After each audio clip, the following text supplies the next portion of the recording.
First I say muted, no sound. There we go. I fixed that. That's great. There's not a problem here. This is, of course, supported by Draco Malfoy today, so of course it's going to be cursed. If that's the curse, I will live with that for today. But this is the last live show of Vampire the Masquerade Sounds of Silence for this year. We're going to have a 3-week break because apparently people do things over the holidays. And then we'll be back. But we will continue in the new year. So, this is Vampire the Masquerade Sounds of Silence, our 5th edition Vampire the Masquerade game. Last week was a bit intense. Last week was also RollCon, so thank you everyone who participated in that. That was interesting. We also had the Star Games, so we know who the grand champion of Roll4It is in terms of characters, and I'm not going to say it, because if you want to watch it, I suggest you do. But it's not who you would expect. It was me. If we put Butcher in the ring, it would probably be Butcher. I don't think anyone would be able to live. Butcher is strong. Anyway, so thank you very much to everyone for that. Also, thank you to Combat Zerg, who dropped like 40 gift subs. Combat Zerg, thank you very much. What a beast. And when Ollie calls you beast, you know that's true. Right. In which case, things. Supporter, Draco Malfoy. Thank you very much for supporting today's episode, making it possible to pay the majority of the cat cost. We're having a 2-week break, returning on the 5th of January. But keep an eye on social. We may have things happening. I'm literally just reading it off right now. Otherwise, someone will make me, regret forgetting something. Patreon goal revamp has been announced. We have a new revamp happening in the Patreon. The goals thing has been completely redone, and we now actually have some goals announced. I think the next one is at 6,500. Bentham will GM a game for us live. Oh, as a one-shot. So if you're interested, go have a look at that. And then we've got a podcast, I think, announced at the next level. Otherwise, what other things do we have? The Roll4It Con panel goes live at the end of the episode. What Roll4It taught us about streaming tabletop RPGs. That's a thing, and that will be going out on the YouTube channel at the end of the episode.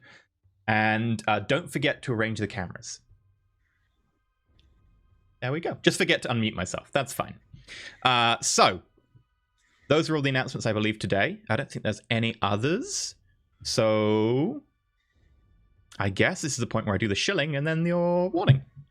Firstly, you can support us on Patreon, as you might have guessed by the whole Patreon goal announcement. Patreon.com/Roll4It. There are a number of different tiers and a number of different rewards, and you can get them. There's stuff like MP3s of the show, after show, access to Discord, names to rename random NPCs as, and stuff like character sheets, background sheets for a lot of GM characters, and also GM decisions and so on that you can help influence with polls. And apparently they're still ongoing and have caused major issues. Yep. That's such a smug yes. I don't like that at all. That's all I can say. Yeah, so thanks people. Thanks. You know who you are. There's also the Legends game. Those of you who are actually ridiculously high tier of Legends. Once a month we will do a special offline one-shot GM my member of the cast in which you can participate. And then there's the data tier where we're just like, we have no idea, but thank you. You can also use bits and tips if you so wish. Those go into the pot down there. You can also subscribe. There we go. Miazilla, thank you very much. You can subscribe on Twitch, which gets you access to the VODs of the show before they go on YouTube. It takes about 24 hours to process them, so you can subscribe there. Also get you access to Discord and some lovely emotes. And Discord is quite active, so definitely go check that out. But yeah, I think that's it. Other than letting people know about the show, with it being a fairly big gap between now and next year, you've got a couple of weeks. You could certainly another 20 gift subs from Combat Zerg. Thank you very much, Combat Zerg. Thank you. You could. That's why it keeps saying subscribe. That's why. Okay, I thought people were just specifically timing for this section. Yeah, you can. You can support the show by letting people know about the show. For instance, if you give them a gift sub and they're like, "Why do I have a sub to this channel? I should go check it out." There you go. Thank you, Combat Zerg. Right. In which case, Fair warning, we're playing Vampire Masquerade 5th edition. It is a game about playing horrible, horrible vampires who do horrible, horrible things. We are not our characters, we are playing a part. Our characters are bad people. We probably aren't, I hope. But we will be playing bad characters, trying not to hold it against us. Secondly, we're going to be doing things that might be problematic, disturbing, or downright bad. And if that is a problem for you, feel free to take a little bit of a break. Go make yourself a cup of tea, put the stream on mute, or maybe skip an episode if you need to. Self-care comes first, and don't martyr yourself for our sake. Either way, after the revelations of last week, in which I would very much like to thank Josh and Maggie for joining us to have our joint most cast ever in an episode playing parts, we're going to hand it over to Mathis because things are going to happen. Oh, that's up to you if things happen. We'll see. I would like to seal myself underground for many months. It seems to be the safest option. Okay. Well, last we saw Coterie, things ended rather tensely, I think is a good word for it. Everybody seemed to be going in different directions. Ollie had been acting more irrationally than most. Dakota seemed even more betrayed than she had even experienced at this point. Ava, feeling one step forward with the Camarilla, feels as though maybe she's taken 2 steps back with their friends. And Zach seems lost and almost almost directionless. Things have either been going fantastically or horribly, and there seems to be no in between. And the last we saw them, Zach had been gone for a few nights. Dakota had gone off and had a discussion with somebody. Ava, I think, was alone in the Haven for a while, and Ollie had spent a few nights wandering the city looking for anything that he could find. Ollie even reaching out to the Nosferatu at one point and saying help out, and then towards the end of last episode telling them never mind, don't help me, I don't want it at all. Again, just overwhelming himself with emotions and worry, sending him down a path that you typically don't see Ollie. At least up to this point, we haven't seen him like that. When we pick up, we're about 2 weeks from that point. Everybody's kind of gone out and done their own thing and reached out and for varying different reasons to their contacts, and maybe spent some time away from the Haven and their coterie. Up to you. If that was something they felt like that needed to happen. Ollie, through that time during that 2 weeks, like I said, you had reached out a while, not too long ago, but long enough ago to the Nosferatu looking for some answers, maybe some information. And then again, like I said, at the end of the last episode, you said, no, never mind. But the wheels of the Nosferatu turn whether you want them to or not. And if you give them a lead, they're going to follow it one way or another.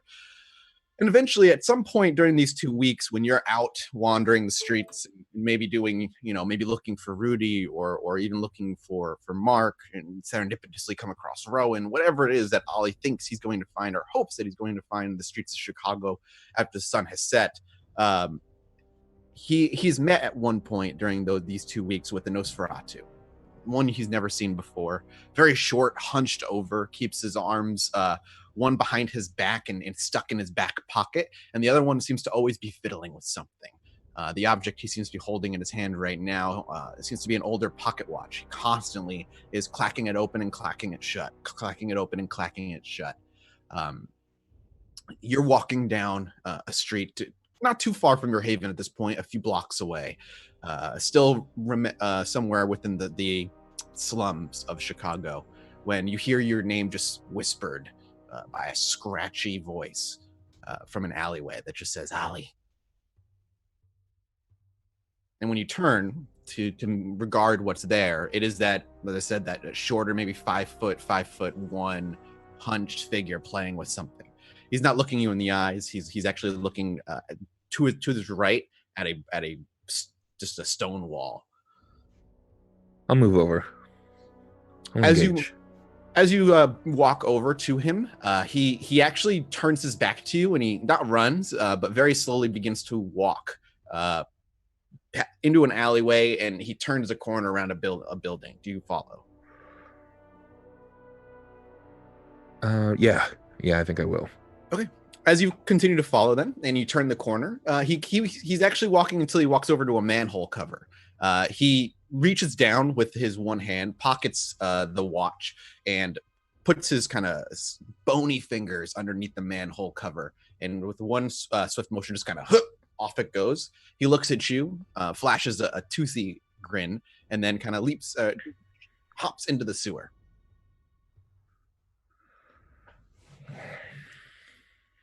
All right, he'll see.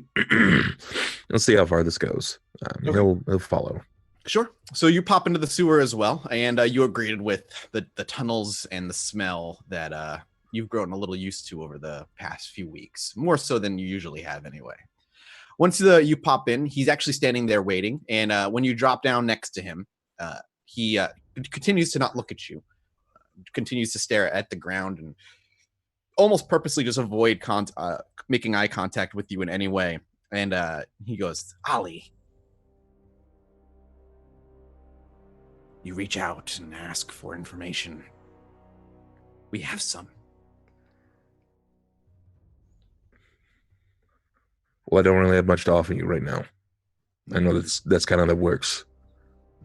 He starts to rock back and forth, and he reaches into his pocket and pulls something out. This time it's not a watch. This time it is a Zippo lighter, or a Zippo-like lighter. And he starts opening it and shutting it, opening it and shutting it. Nothing to offer now, nothing to offer now. I know how this works. You give me something, I offer something back in return. I get it, I understand it, but I've got a lot more on my plate right now than worrying about passing information. Flick gives you information now. Flick comes and gets information from you later. All right, I can work with that if you're all right with a favor. He nods and he seems to be grunting to himself a bit. Small boon, information only. It's fair. It's yours. You ask about Mark, right? Yes, I did. Mark been speaking with a Nosferatu for many years. He speak to Nosferatu. Name, don't know. Recently. Speaking about outside Chicago. Speaking about beyond city. Great interest in outside Chicago when last he came. Not seen since. We don't know anything about this Nosferatu. He'll look kind of like slowly give you like a side eye, and then he'll snap his vision back down, continuing to flick the lighter open and closed, Sure. and then he begins to walk slowly. He's like, information on Mark alone, not on Nosferatu. You don't have it, or you don't want to give it. He wags. He points at you in that last one. Need more if want information on Clan. What do you want? Any information that you may have on Anarch or Camarilla. You probably know just as much as I do at this point. You have closer dealing with both of them recently than most.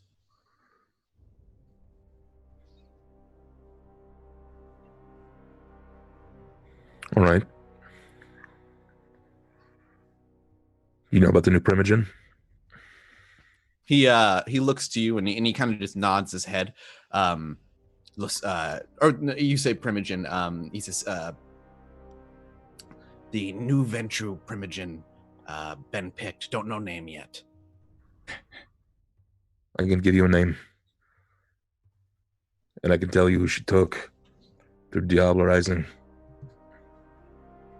That last word is interesting.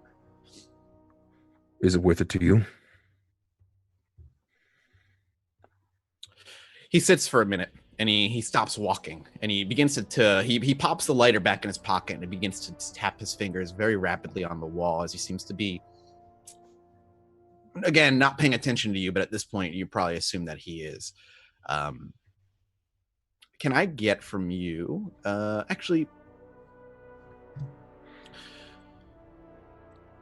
He looks to you, and he says, "Give us name of Primogen and name of one diablerized."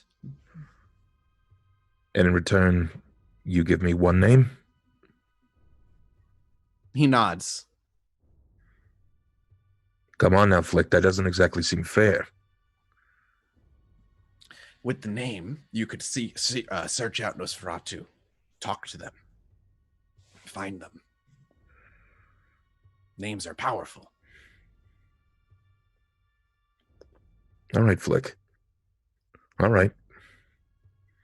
I'll bite. Camille. Camille is the new Primogen. He continues to tap the wall. And she diablerized Norris. You say that, and he reaches down. As he reaches down, he extends his hand, and through the cracks on the wall, a rat scurries out. It crawls up his arm, under his sleeve, and up to his shoulder as it begins to nibble at a loose piece of skin dangling from the lobe of his right ear. He kind of swats at it and then looks to it, and he begins to mumble and whisper at it.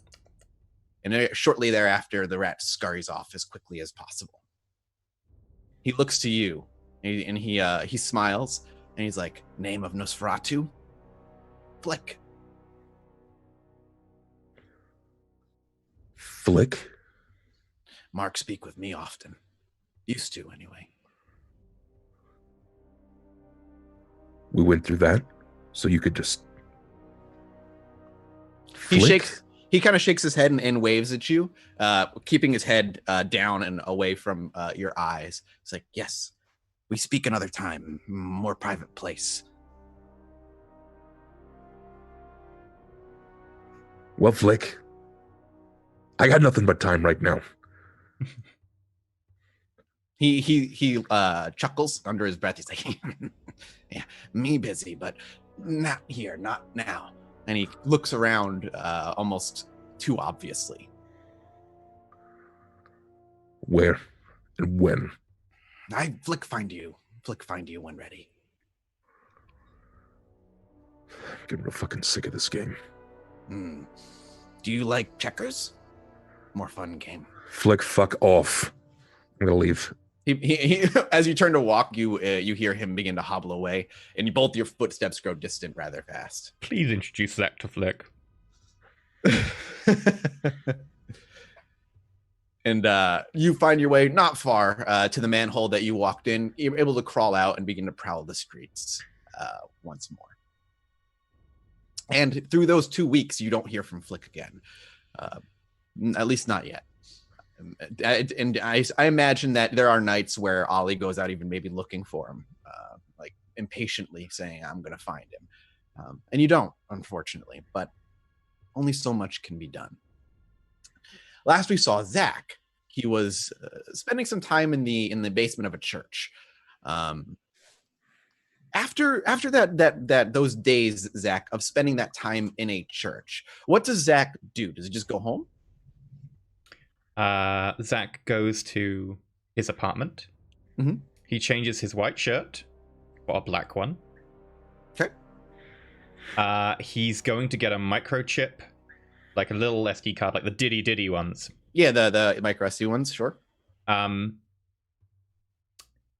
he's going to copy all of the book stuff he has on both books that he has that are totally not kosher. And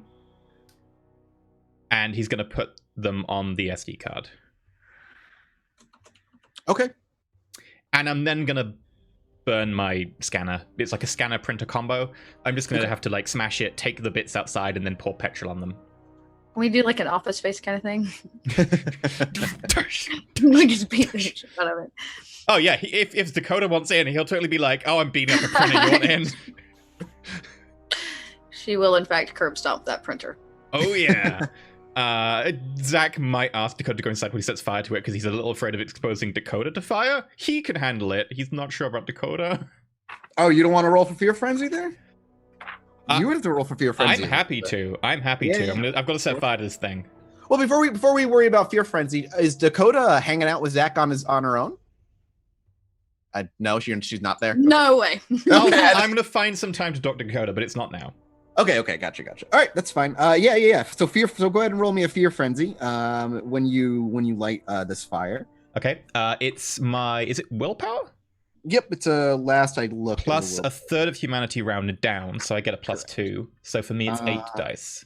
I just want to check something. I think it's threshold 2 for fire of this Yeah, size. it looks like bonfire, difficulty of a 2. Yeah. So 8 dice. If I screw this up, I deserve to fear frenzy. That's really fast there, Roll20. You feeling okay? This is great. I see an 8, a 9, and a 6, and a 7 rolled. Yeah. So I think we're okay. Sure, Zach's just going to look at the fire and watch it and just see it dance. He's deliberately going to expose himself to like watching the fire to try and he's going to work on like there is that in your gut, that retch, that instinct to just take a step back or run away, but Zach is able to focus and push past it without much of an issue. Excellent. I'm then going to pull out a knife. I'm going to go sit inside, takes off his shirt, and I'm going to stab myself. For what? I'm going to put the SD card inside me. Interesting. And then I'm going to heal up. Okay, sure. That's fine. You do so. The next night, however, after you arouse, when you wake up, you find the micro SD card slid off your body and next to you. Okay. For those who don't know why, rules as written, rules in Vampire are every night, the vampire's body wakes up exactly as it once was when it was bitten and embraced. Everything, haircuts, tattoos you may get, all that disappears over the course of you resting and coming back. Okay. Yeah, you need a Zamichi for that. In which case, Zach's going to put it with the rest of the stuff for the moment. Zach would like to do a couple of things. Firstly, Zach's going to make a firebomb. Yes, okay. Just a small one. And I do have a specialism. It's not come up in weaponsmithing. Yes, you do. Yes, you do. Intelligence craft. Yep, intelligence crafting, please, with your specialization.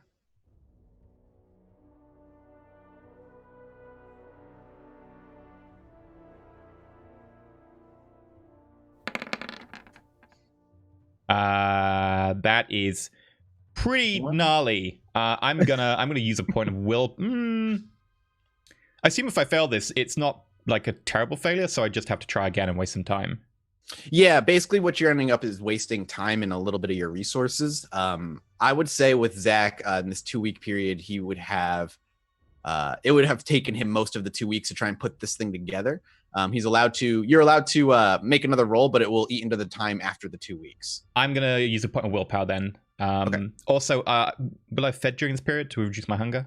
Yeah, you're welcome to. In which case, I could reroll. Everybody here is also welcome to feed themselves down to 1 hunger for the beginning of the session, since we're jumping 2 weeks basically. Okay, good. Thank you, because I was sitting at 4 hunger. Oh, you were? Damn it! Yeah. I was sitting at 4 hunger. I need to look at your hunger before I start these games. I could do so much more. Okay, yeah, I got 2 successes. 2 successes. So Zach kind of spends some time putting together this bomb with odds and ends of what he can find, either in the scrapyard and at home, and his own ingenuity, of course. Rather interesting and kind of genius to watch Zach work. Very MacGyver-esque in a lot of ways, kind of putting things together to kind of make this makeshift firebomb. Zach, when you're done at it, you look and you're pretty convinced it would function, that it would do what you hope it would do. You're just not entirely sure how effective this thing is going to be. Just because the way looking at it, if you could spend some more time on it or dedicate some more time on it, you can make this thing better. But as it stands, what you're looking at is probably functional, but likely could be more functional. As it is, will it suffice for incinerating a small block of paper? Yes, if you were to put it in the same maybe space. Okay, in which case it'll do for now. I might improve it later. Okay. But I'm going to put that with the stuff you know where. Sure. And what it is, for people wondering, is it'll be a simple switch attached to basically a broken light bulb, and the filament will burn out, but the filament then is inserted into like a little tray of petrol. Yep, very simple. Like really basic. Serves its purpose. And then, if I have any time left, I just want to arrange a date. Okay. This assumes that people have mentioned the fact that Saito literally said last episode to Zach somewhere in this 2 weeks that Vanessa's ghoul was at the place of the Sabbat. Is that mentioned anywhere in the 2 weeks? Sorry, I forgot that was a condition for this. I that would be up to those who know if they mention it. That would be Dakota. Dakota definitely knows because she was there when it happened. I think it was everyone but Zach found out at some stage. If I recall. Yeah, I think that's correct. Found out what? About the Vanessa's ghoul being seen at the Oh, place correct. above the Yes. spot. Yeah. I say so. As if Zach makes his way to the Haven at some point, would somebody tell Zach at some point? Yeah, I imagine. Yeah. So. In Yeah, which I probably case, I'm going to arrange a date with the barmaid who seemed interested, but was a little bit intimidated by Camille, whose number I have, and whose name I cannot remember. I remember girl next door, think it was blonde hair, many mentions of apple pie, but I can't remember her name. Write down. I want to say it's Erin. I don't think it is, but feel free to write down Erin right now. That's the name that's coming to my head. Erin. Okay, her name is now Erin. Excellent. It is now. I'm Okay. gonna arrange a date with her, and for feeding purposes, I'll also arrange a date with a couple of other people, Yes. mostly just for the blood. But her, I am interested in trying to turn into a somewhat spy. I just want to know the comings and goings of her ghoul. Yep, absolutely. And this is going to the couple people that you bring in as well. You guys have such an amazing night. A lot of that is because of feeding on them feels incredible and a great time. But to them, they had an incredible time. So much so that mechanically speaking, every week you can go and re-gather them all up and have a great time with them again if you so choose. Excellent. This is, mechanically speaking, a herd. Yes, that is mechanically speaking a 1 dot of herd. What herd is once every in-game week, Zach can go to them and feed off 1 dot worth of hunger off of them without having to make any rolls to risk not being able to feed that night. Yes, and I believe I have to roll for what random dissonances they have, because if I got a herd level 2, I could pick their resonance, but I think it's random with this level. Yes, Yeah, so I think you're correct. there we go. Okay. Right. So I have to roll a dice for each of them, and it's page 228. All right. And this is going to determine their resonance type. Yep. Let's see what we get. So 2 sanguine and a phlegmatic. There you I go. really should have my pen on me. Yeah, note that down because Sanguine, Lem sounds like the best person to have around. And then I have to roll for their temperament. So it's sanguine, phlegm, sanguine in that roll. So that's going to be the order this comes out.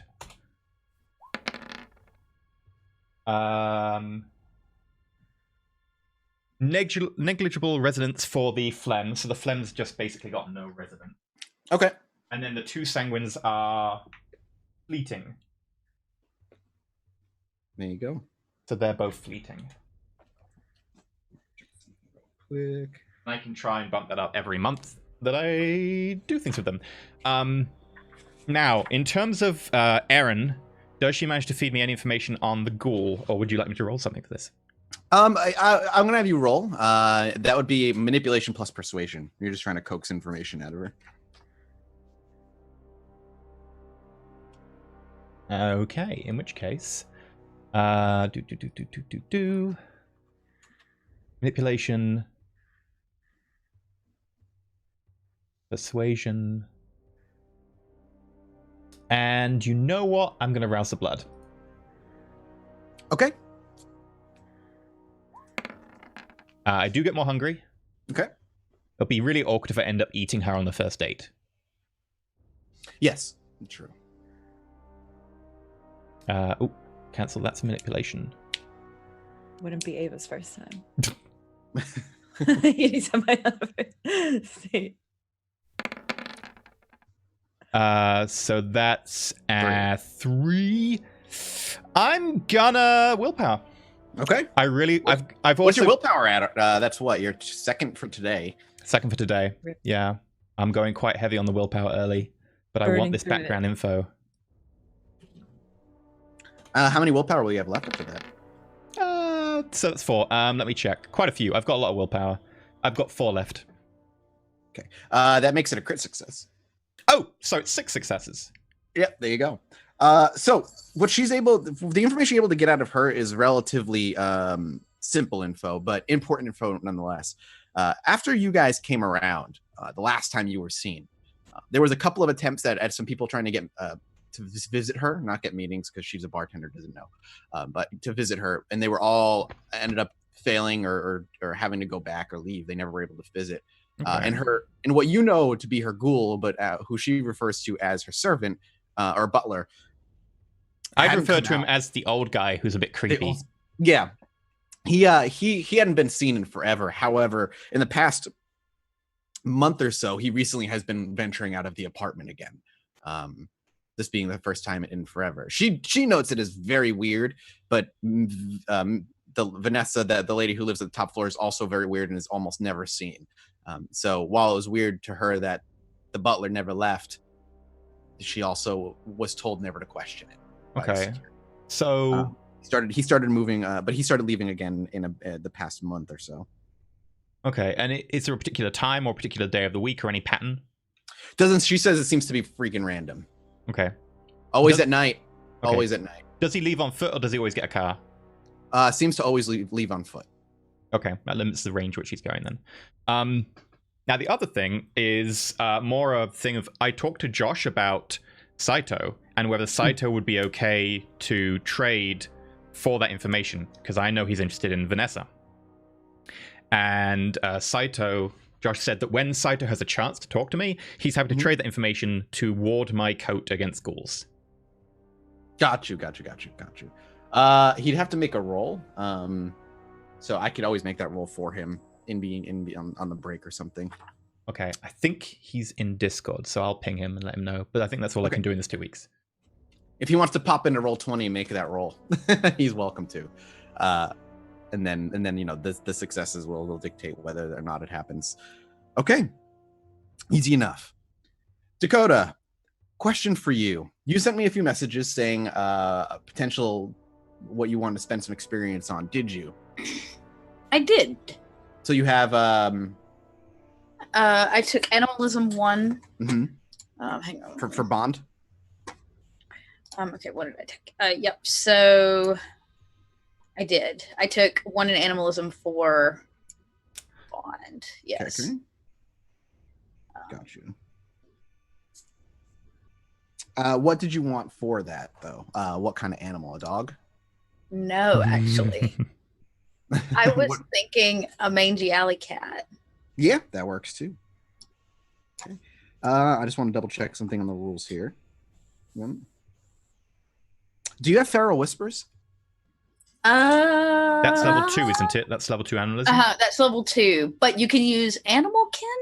Yeah, you can still communicate with it. It's just a little harder. If you ever end up picking up feral whispers, it becomes much easier.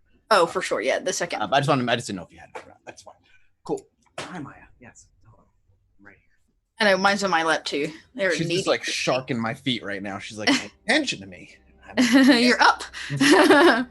Dakota, where does Dakota spend most of her time these next 2 weeks or so? Does she spend a lot of time around the Haven, or does she end up wandering a lot? So she actually does stay at the Haven. Mm-hmm. I mean, what little she owns is there, and she spends a lot of it in solitude and meditation. Okay. For the majority of it. We'll say, while Dakota spends a lot of time at the Haven, which opens opportunity for conversation with Dakota, which we'll open the floor to in a little bit, Dakota does still wander every once in a while, I presume. And during one of these nights, it's actually a rather busy night for Dakota, surprisingly enough. Oh. When you leave the Haven at one point, you go for one of your nightly walks just to get away from things, clear your head, try to air out the frustration. Can I get a wits plus awareness roll from Dakota? Okay, I'm picking you up. You can't bite my wire. I know it looks like a string, but no.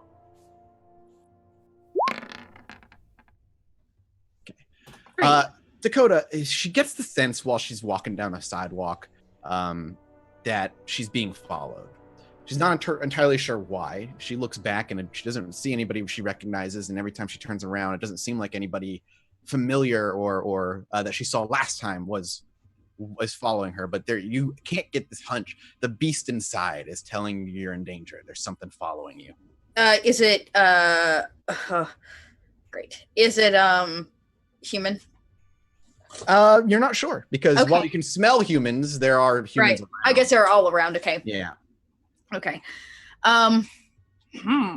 You can make a stealth check. I was about to say, I'm gonna bolt down an alleyway. Okay. And try to either pinpoint it or just hide from it. Yep, so, absolutely. Dexterity. And stealth.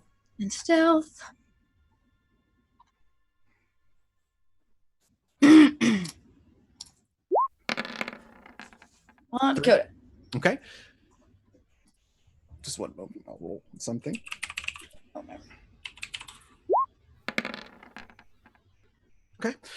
You quickly, we see Dakota walking down the sidewalk and constantly like kind of looking over her shoulder. Not super paranoid looking, but every once in a while she turns her head just enough to get a side eye behind her shoulder, see if anything's happening. While she never is able to see who is following her, that feeling, like I said, in her gut constantly is writhing around. So Dakota does what she does best. Impulse decision, sees an alley, immediately 90-degree turn. As she's like lined up with the alley, she just 90-degree turns as surprise and bolts down as fast as she can, looking for a place to dive and hide, maybe around a corner or behind some boxes or what have you. We just see Dakota run. And Dakota, you get away from the street as quickly as you can. You feel like you've done a great job. And are you keeping an eye to see if anybody's yeah, like the idea would be to hide and see if somebody follows me or comes out to look for me after they've lost me. It's a few minutes. You're back sitting in this alleyway for a few minutes before a figure does end up showing up in the alleyway from the area you came. Somebody's standing in the alley, kind of peeking around, almost obviously looking. Can I get a wits plus awareness from you, please? Darn tootin'. How long will these rolls hold up? Is the real question. Haha! You succeeded. With one success, though, you can't tell. You don't know. You don't see a face. The obscuring of the light and even a little bit of fog on the street is just obscuring the details of their face enough for you to not be able to get a good look at them. Mm. But they are peeking around and clearly like looking. They take a few steps into the alley and stop, and then once it's clear that this person doesn't see you, they lean up against the wall and pop a cigarette out of their pockets. Okay. Am I in a position to sneak up on them? If you would like to, you could easily do so. You could walk, there's another exit out of here too. So if you wanted to walk around and like come around, yeah. That sounds like a plan. Okay. Do you want to do it quietly, or do you just want to approach them like surprise? No, I definitely want to do it quietly. Okay, stealth, dexterity plus stealth, please.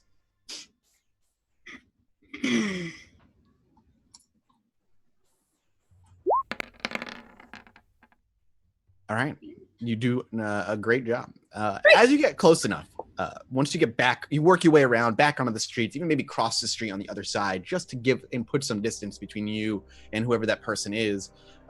You make your way around, and when you actually get a good look, now that you're on the other side and they are clearly still not noticing you, what you see is a familiar face. Actually, It is a mortal. It is Tori. Oh.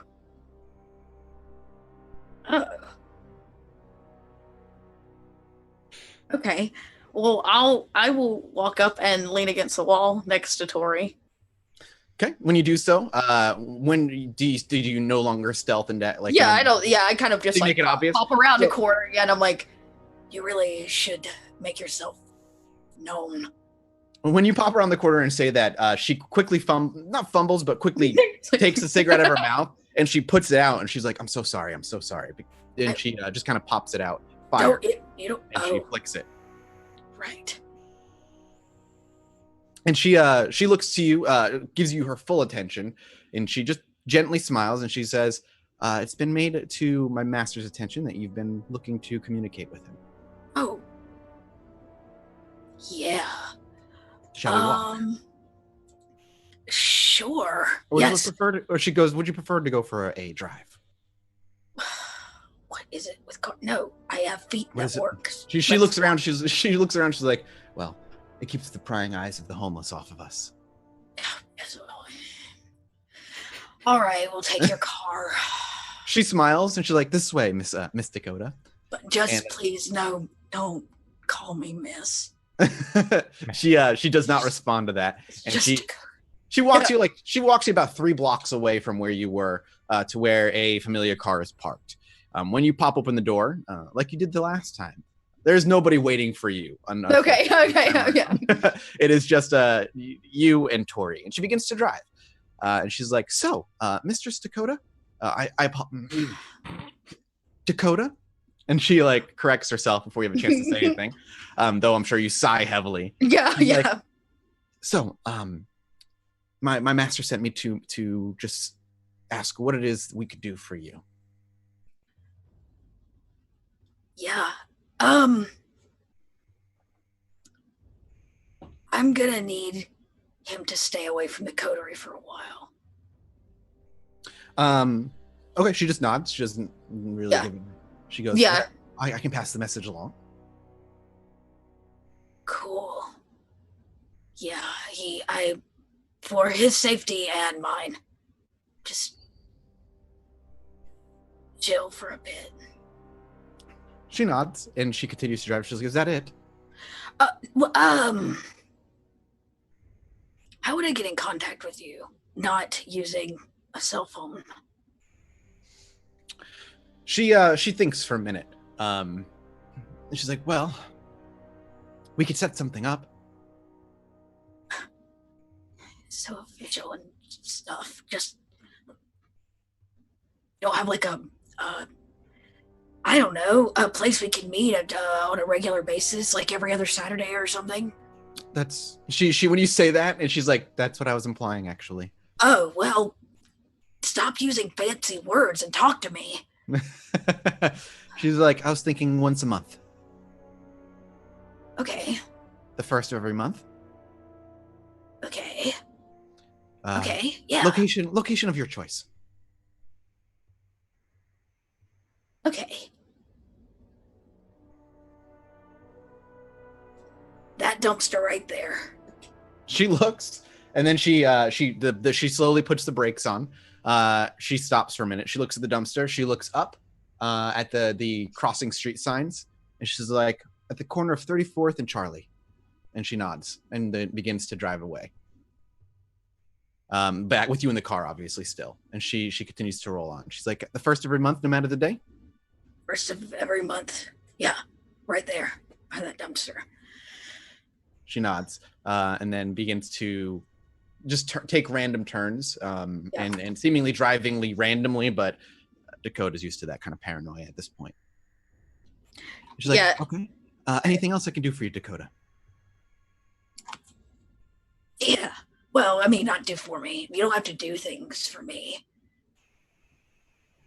You know that, right? She nods. She continues to drive. She's like, I live to serve. Him. Yes. Not me. Just saying, we can. It's cool to not. She smiles. She's like, no offense, Miss Dakota, but I try to keep my work life and personal life separate. Speaking of that, personal life, how did you, She shakes her head before she shakes her head and holds her finger up before you even ask the question. She's like, I'm not going to talk about personal details.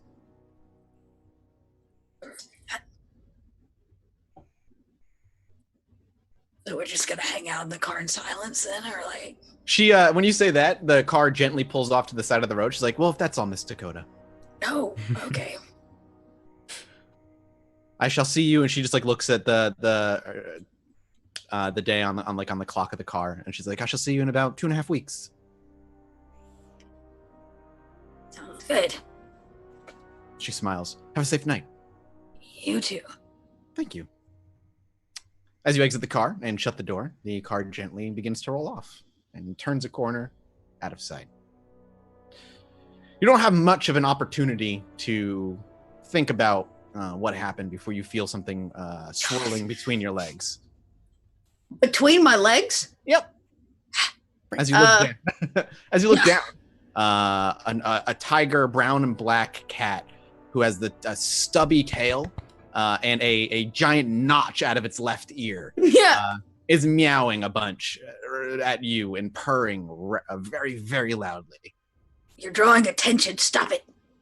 As you say that, it does one of those reaches up with both his paws and stretches and yawns and like clings to your pants a little bit before popping the claws out and putting its paws on the ground before it plops it down and looks up at you with a curious face. I don't have anything for you. Do you just like try to walk away and leave it? No, she can't. It's like, you smell like shit. And it's gently purring the whole while. Can I pick it up? Pick it up like, a baby. Yeah. Like and out. Its front legs dangle over your hand, and its back legs are like splayed out as far as they can. And it's kind of got like that scrumpled up face of like, what are you doing? What do you got going on, kitty? It just kind of hangs there. Cool. You're holding it. Yeah. I'm sure. I imagine that Dakota at least has some like this like bestial instinct and sense, at least with animals to some degree, Yeah, I mean, gangrels in general are very connected to the animal kingdom. There is a kinship in the wildlife or wild animals, even that feral cats. You looking for trouble? It's purrs. You can feel it vibrating in your hands. Cool. Wanna come home with me? It doesn't stop purring. Cool. I'm gonna put it on my shoulder. Like, put the cat like over the shoulder, like a It wobbles for a bit before it actually leaps down off of your shoulder. But if you were walking all the while, it is following you and chirping and meowing at you every so often. You have to be quiet. Are you are you hungry? I don't. Just shut. Okay. Zach is gonna love this. Do you just like follow? Do you let it follow you? Or do you want? Yeah, no, I let it follow me the whole way. I mean, if it's gonna follow me, I'm not. Who am I to stop it? Sure. It makes noise the whole time. It meows at you the whole time. It follows you, but every once in a while it gets distracted and it scurries off down an alleyway, chasing something, probably a rat or a bug or whatnot. But if you wait for it, it always comes back out the alleyway and seems to be like looking around every once in a while, stop and plop down and clean itself randomly. But it doesn't seem to stop following you. Now, according to the merit, though, if you want this thing to be loyal, you have to perform an act. I do. And I believe I have to actually do it for 3 nights. Okay, 3 nights in a row. Holy God. All right. It's the same process as making a ghoul. Yep. So I'll cat. get back. I was supposed to say I want to get back to the Haven first. Does it follow me all the way back? Yeah. It takes a lot longer than you would if you were going by yourself. Because if you pick it up, eventually it'll kind of wiggle and like be like, let me down. Right, like put me down. Yeah, and if you put it on your shoulder, it jumps down almost immediately, and it gets distracted constantly and is doing its own thing. You do eventually. It will. It'll come. Yeah. But it takes a long time. No, Dakota will let it do its thing. Like she wants it to willingly come to. Yep. To follow, not to force it. Sure. So yeah. And once it finally makes it, I'll probably like waiting outside. I'm like, it took you long enough. It's like, and I'm like, come on.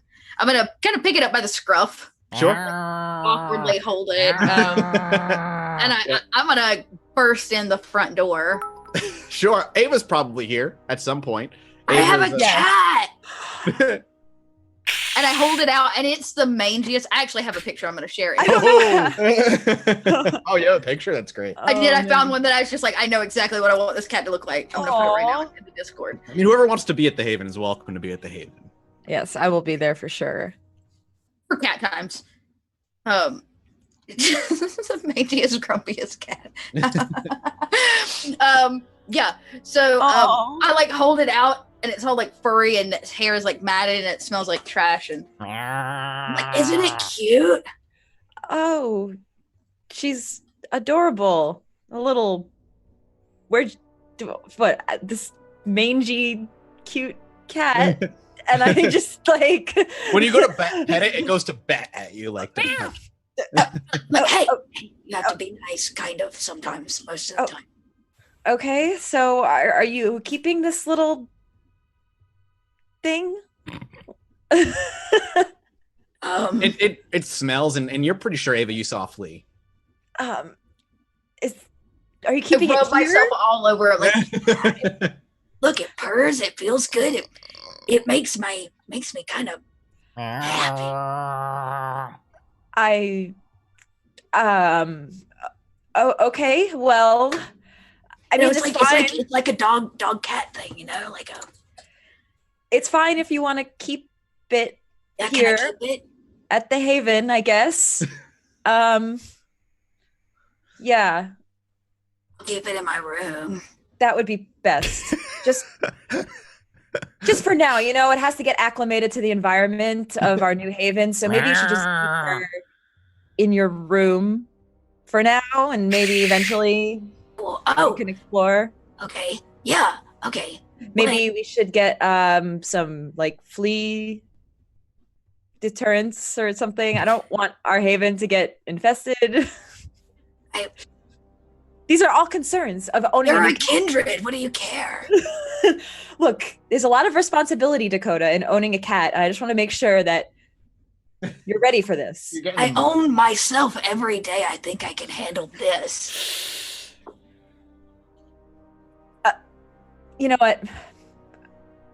Okay, this is fine. And I run off to my room where I will begin to make a ghoul. Yeah. So I need a rouse check. I need a rouse check for technically I need 3 rouse checks for each night that you do it. All right. Nope. Okay, no hunger going up on that one. Okay. Same thing. You're good. One more. Okay, your hunger does not increase not once the entire night. And this takes place over the course of multiple nights. Now, you have to get this thing to drink your blood, and it is not an easy task in any stretch, especially for a wild cat. You more or less eventually have to scruff it and hold its mouth open in order to even feed it the blood. But once the task is complete, after all is said and done, unlike human ghouls, you no longer have to sustain this thing with blood. It is forever bound to you until final of death for it. It is your cat, and it's instant. By the 3rd night, you can give it very simple commands, and it instantly seems to know what you want. If you say, if you call for it, does it have a name? Do you give it a name? I will give it a name. If you need time to think about it, sure. But you no, I don't. I don't. Uh-oh. I do not. It's a female cat, and her name is Bella. Fantastic. Anytime you tell Bella to come or sit or stay, that makes me feel better. it listens to you instantly. Oh, please don't introduce the prince to the cat named after her that's mangy. Please don't. Especially when she's a Toreador. Yep. It's going to be so perfect. Yeah. Oh, God. It's going to be great.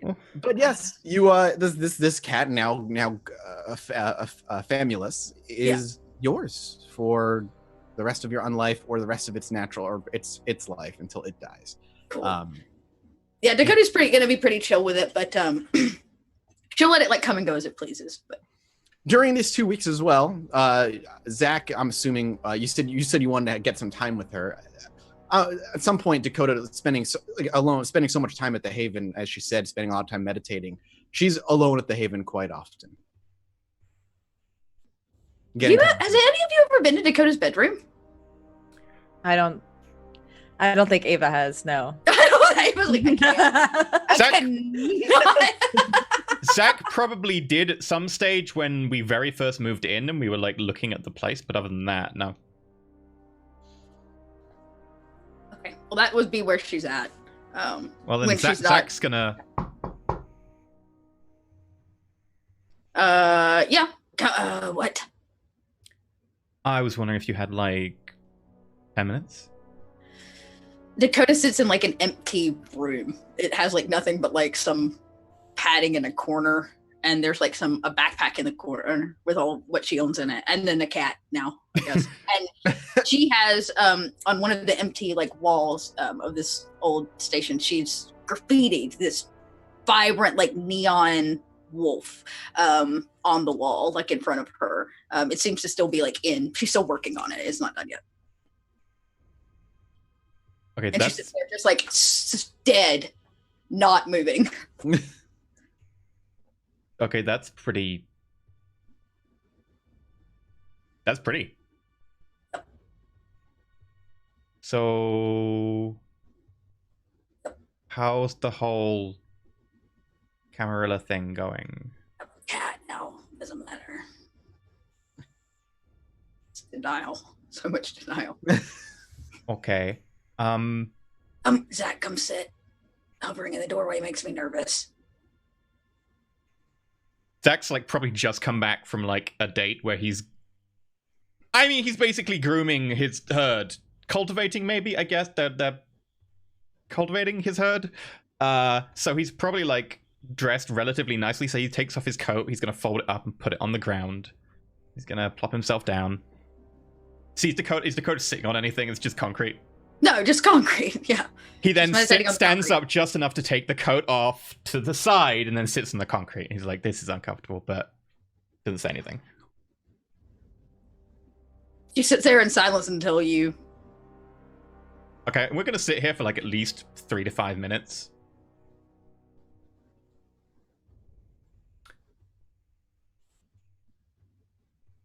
You just sit in this room with the cat all night? Some of the time.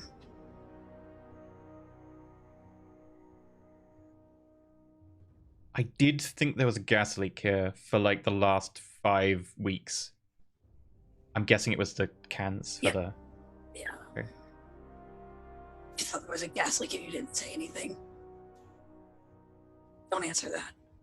I looked around for the... I already shut off all the gas pipes coming down here because otherwise fire, not good. Yeah. So the whole Camarilla thing didn't go down too well. When I left, you were breaking everything. You were breaking everything? Yeah. Oh, Camille sucked the fun out of it. Fun sucker. I guess that's another name for a vampire. I think maybe she's trying to connect, even if it was a sucky way to connect. She wanted to connect by belittling the single thing that was making me feel better. I'm not sure she saw it that way. That's the problem. She only sees things her way. True, but at least she tries to see things a different way.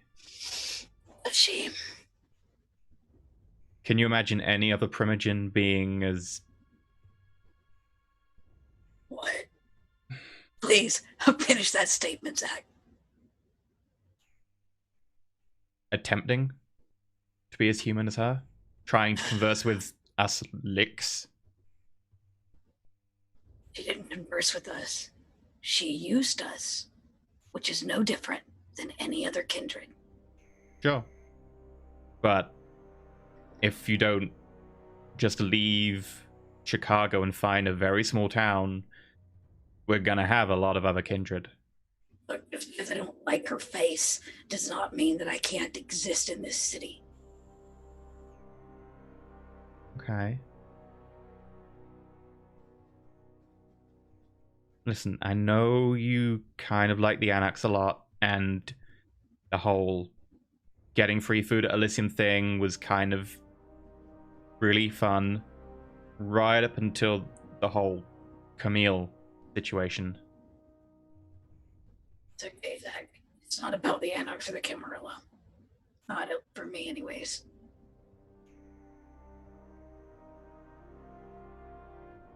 Put it this way. I've done some thinking. Personally, I think I'm going to stick with the Camarilla for now. I don't think we have a choice. We got in bed with them, friend. Your sire is on the council. So if you think that we have any choice, you're kidding yourself. We were conned into becoming part of their plan. And we were used. And now our choice has been taken. And we have to pay the consequences, which is serving them. Well, one of the things I've been thinking of is maybe we are acting too quickly and too rash. Maybe we do need to slow down. And if we slow down, then we get certain options. I'm not sure how I feel about Siana.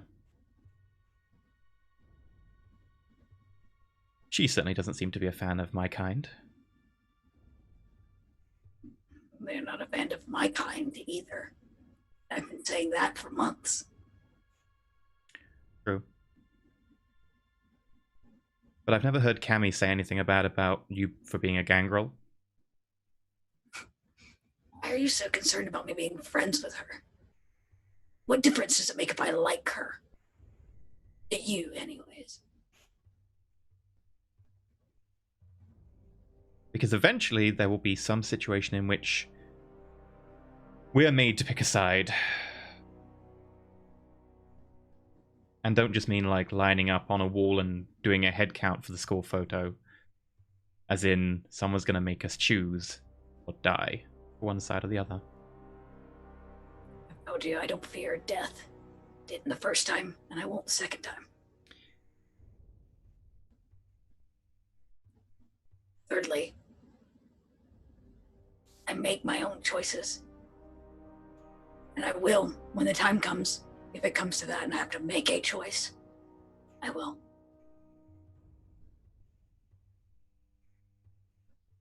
Why are you here, Zach? Well, at some point I'd like to talk to you about exactly how we can work the situation. But I don't know if that time's right yet. But what I did want to say is that you're a member of my coterie. Whatever side you pick, you're family. I won't act against you. I won't fight you regardless of what I'm told to do. Regardless of which side you pick. I'd like to see that in the moment. Well, it would be kind of silly to fight against you, at least. That is true. You mean my cat? Yeah, it doesn't like me. I know. Got that in common. Why keep her around? Well, that nigga can say things like, "Hey, Princess Bella, roll over so I can scrub your belly." I thought you were joking. I was not. In fact, I do not joke. Okay, that's great.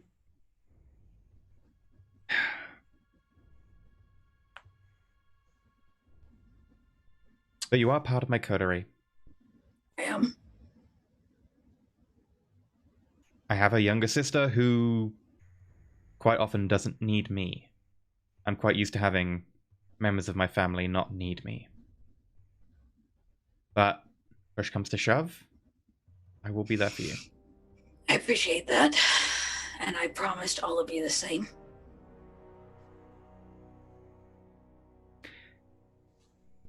The other things I wanted to ask.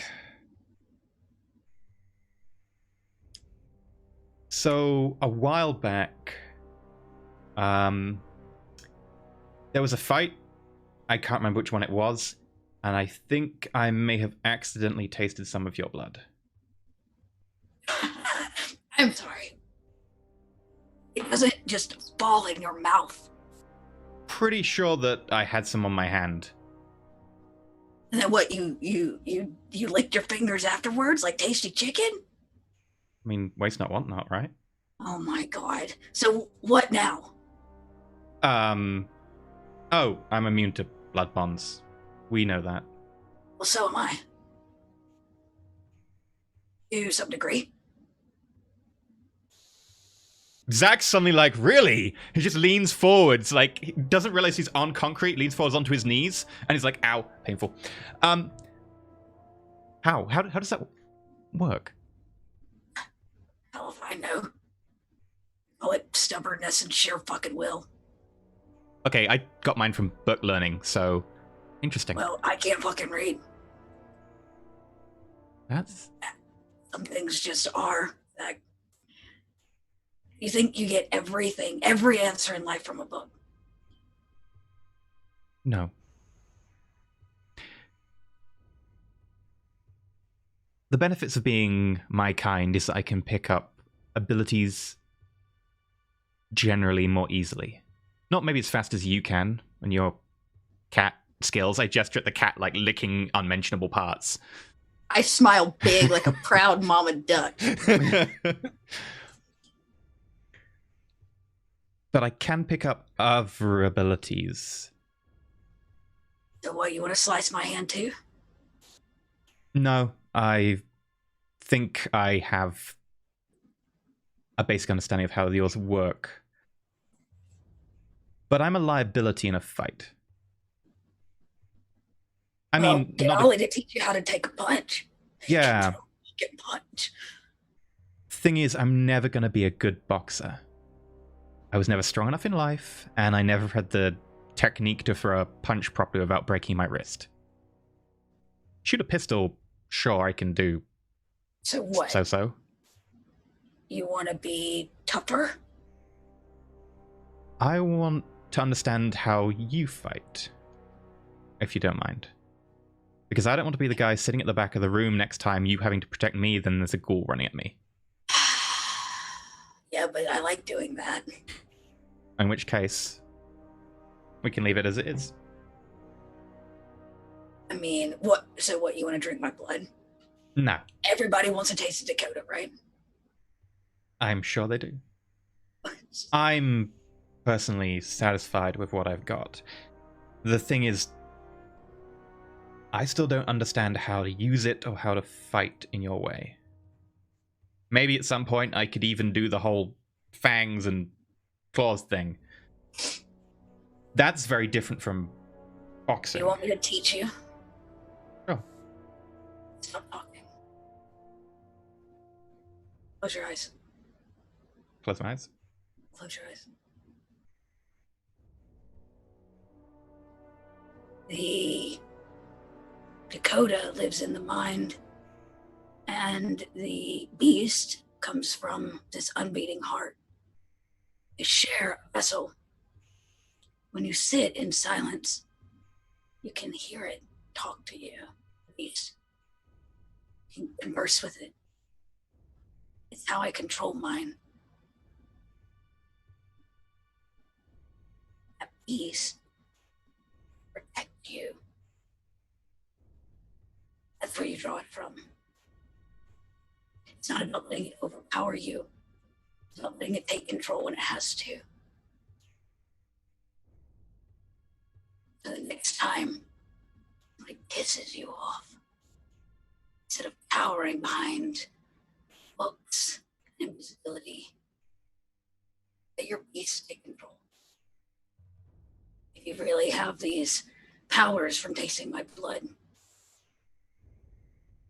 I dare you.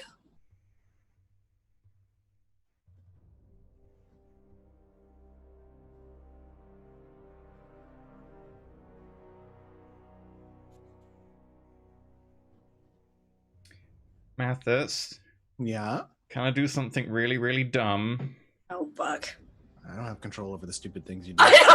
I don't think I do as well, but can I try and meditate really, really deeply and see if I can actually commune with my beast?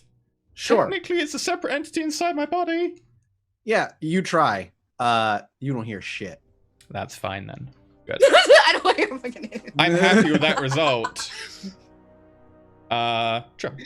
Zach spends like half an hour really deeply in meditation. It's relaxing, maybe, nice to drown out the stresses of nightly life for you. But as you reach into the beast, the the only thing you hear is the occasional gust of wind blow through the cracks of your haven, and the gentle purrs of Lady Bella next to Dakota. That you're gonna say it is his unbeating heart. His unbeating heart. But Zach is unable to hear any whispers or commune with a beast. It seems like she's either crazy or it's a gangrel thing. Probably both. Well,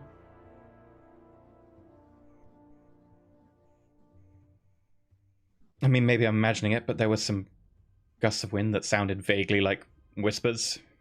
Might just be the... You're impatient, Zach. Some things take time. True. It has only been one night. It's true. So, you're gonna go away now so I can finish meditating? Sure. Pet the cat on your way out. I like hold up my hand, like bite marks down, and like, I'm gonna not. Fine. Like pull out a scarf from my pocket. I wrap the scarf around my hand, try and pet the cat, and I assume because it hates vampires, it goes wrong. It bats at you when you get close. And you don't even get able to pet it before it's just like bats your hand. Princess Bella likes you. It hisses. Sure, that's definitely like sounds. Hi, Zach. Hi, Dakota. Waiting on Dakota to get a sand garden, like a zen garden. Yeah. Like, every time she friends it, she's like, fucking break their garden. That's not straight!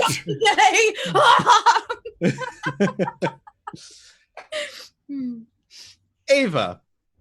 What has Ava been up to these next couple of weeks? For Ava, just so Ava knows, communication with Sienna and Lady Bella the past couple of weeks have been almost non-existent. They have not reached out. They have not attempted to converse with you. That doesn't necessarily surprise you. Yeah. When you make your way towards the center of Chicago, which occasionally Ava does, this is probably the most peaceful it has been in a long time as far as the Kindred Society aspect is concerned. There's no more whispers of plots to work against the council or people to attempt to overthrow the throne and take the princedom. In fact, anytime you go into the center of the city and to deal with whatever kindred duties you may have or jobs you may be working on, people seem to be not in a celebration, but it definitely feels a lot more relaxed in Chicago, which is nice. But what does Ava have anything specific she wants is looking to get done? Even if you can't get it done in these next 2 weeks, you can make progress towards. No, the only things she probably will spend some time at her actual apartment, which she hasn't been to since we got attacked, Ollie and I. So hopefully everything's okay there when I go back. I mean, for the first 2 times you try to go back, it's still, under police quarantine and investigations are going on. But as time eventually passes by, the apartment is settled back to normal, as normal as it can be. Still cleaning to do, furniture to replace, the whole 9 yards. But, the wall has to get repaired from Ollie busting through it, and the door has to be fixed. And the whole indentations of the couch being thrown at the door. There's a lot of when the police go away, now a lot of other things need to take place. So at least for these next 2 weeks or so, it always seems like, your apartment when you go back at night always looks a little different. There's paint drying or repairs that are set to be done. But since you're a kindred, you go back when everybody's gone home after their long days of working. Does she have a carpet in the main room, or is it like a wood or vinyl thing? It would probably be like a hardwood floor. Oh, so I would have rugs and stuff, but yeah, the whole blood from the arms coming off is easier to. Oh yeah, I'd probably have to get. Oh no, when you get there, that's part of the whole police thing that gets cleaned up afterward. Yeah, makes sense. So that's really one of the only things. The only other thing I would do is probably check up on my mother. If does she come by our haven, or is she still out and about doing her thing? No, she's still by the haven you see her a lot more often now. and you can catch her at pretty much sometime during the next couple of weeks at the Haven. Okay, I'll probably just kind of spend time with her. Just still feeling a little off about things, but just making sure she's okay. And yeah, I mean, as far as what she's been up to, if that's something you're looking to get talk about, she's just genuinely been trying to remember what it's like to be able to be normal again, even though deep down she's supernaturally normal. She's not normal, but to her, to have her mind as hers again and have a control over her own body and life again that she hasn't had in God knows how long, walking and just enjoying life again is something she's been trying to do. Do you ask about anything in particular?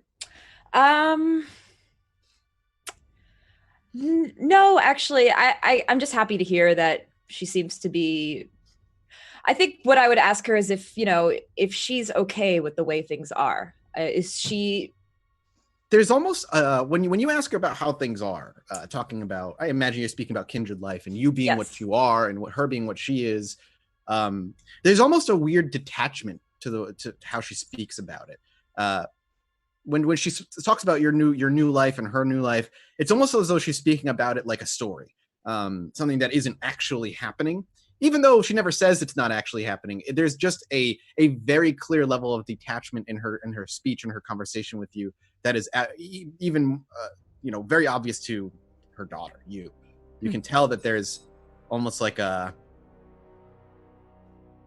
this is almost a too good to be true kind of tone to her voice. So she's very nonchalant about it, which is maybe off-putting. Interesting. Okay. Yeah, I think that's it. And it's very clear that she cares a lot about Ollie. Okay. Whenever you talk to her rather, at least once during the conversation, she brings Ollie up and, is he okay? So how's Ollie doing? Interesting. And it doesn't seem to be like a sexual romantic thing. Yeah. Romantic, You're not sure. There's clear interest in Ollie, but you also know the effects of what ghouling does to somebody. But that's something that Ava picks up on. She brings up Ollie every time. Every time you have a conversation, he comes up. Interesting. Okay.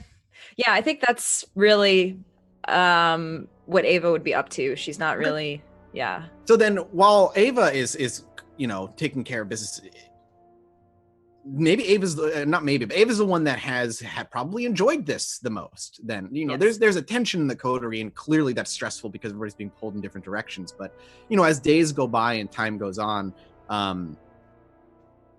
Ava notices, and I'd say the rest of the coterie to a degree notices, just the calmness that has fallen over Chicago. You're not being knocked on. Your Haven's not being knocked on every other day. You're not being bothered nearly as much as you were. These 2 weeks are probably the quietest 2 weeks the coterie has been able to experience in the past year of their entire unlife. Roughly what part of the year are we in?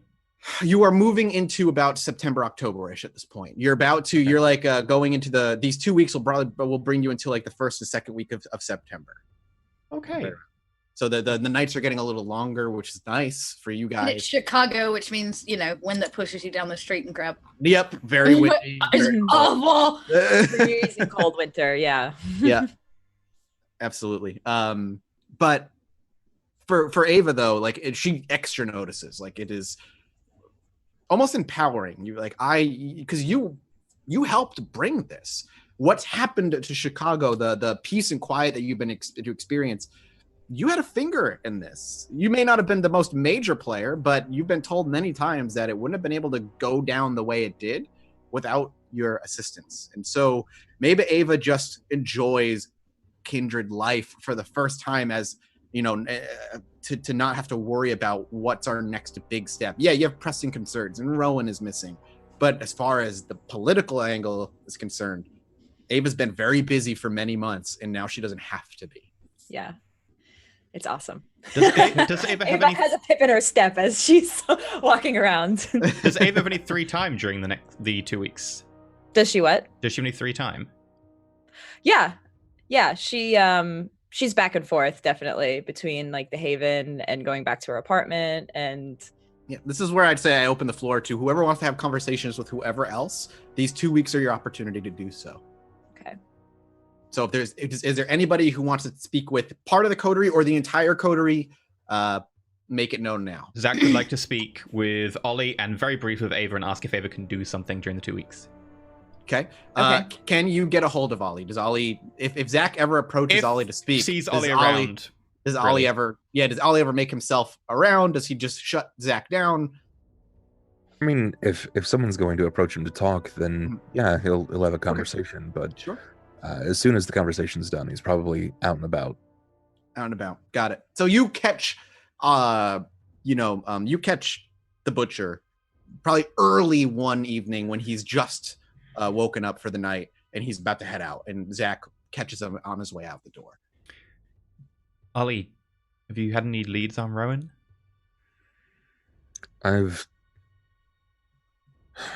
No, I really haven't. I found kindred that are involved in other things.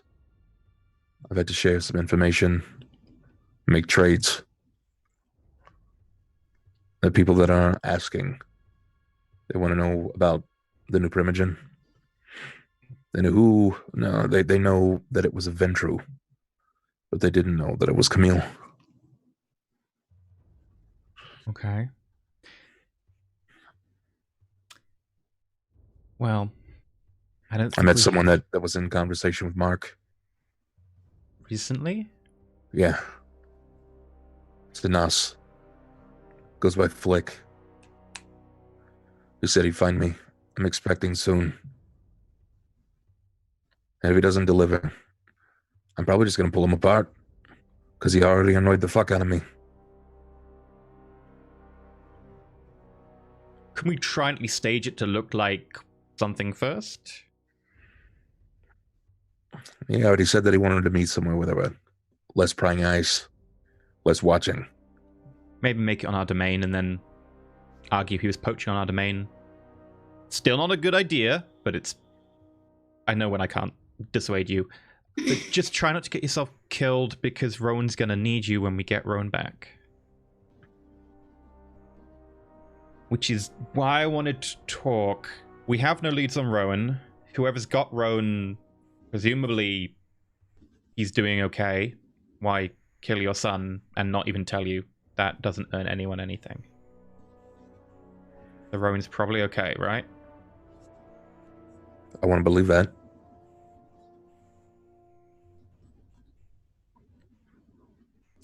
Here's the issue. If we run into this, and it's someone who's got us flanked, outnumbered, outmaneuvered, drops an ambush on us, and for whatever reason we get compromised and can't save your son, we earn nothing. Maybe it is time to slow down a little bit. In that time, yeah, Rowan's going to be missing part of his childhood. But if you find Rowan, and we get him back, I'll happily blank whatever's happened from his memory. I can make it that he spent a lovely time in the orphanage, or I can make it that he spent a lovely time with you, or maybe some distant uncle. Yeah, it sucks it never happened, but he's not going to remember whatever the Sabbat did, or whatever Mark did. He's going to miss out on a month, 2 months, however long it takes of life. But he won't know. For how long is it? Is it permanent? When you do that to someone?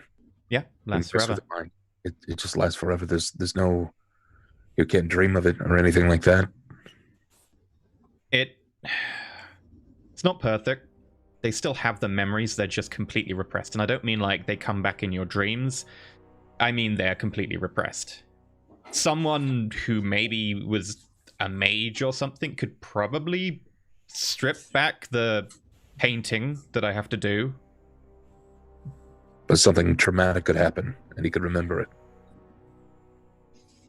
As far as I'm aware, outside of anything supernatural, it's pretty well lodged in there. Might take a lot of blood to get through all the memories that I need to do, but I've got no problem with spending a few days just patching your son up. My fear is that the damage is already done. I can't do anything about his personality. Memories define people to a certain extent, and especially when you're a child, if we wipe the memories out and then he's got a fine childhood thereafter, he might be okay.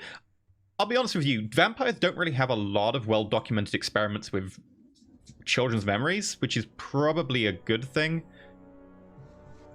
But as far as I'm aware, it'd be a lot better than whatever might be happening.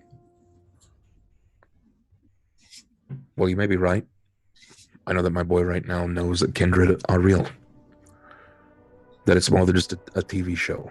That it's more than a boogeyman. It's a real thing. And it's a lot for a little kid. It's also a masquerade breach. And if we don't exactly give a fuck about that though, right? No. The Camarilla, depending on how they look on it, might just say that he needs to be... I would recommend the brainwashing.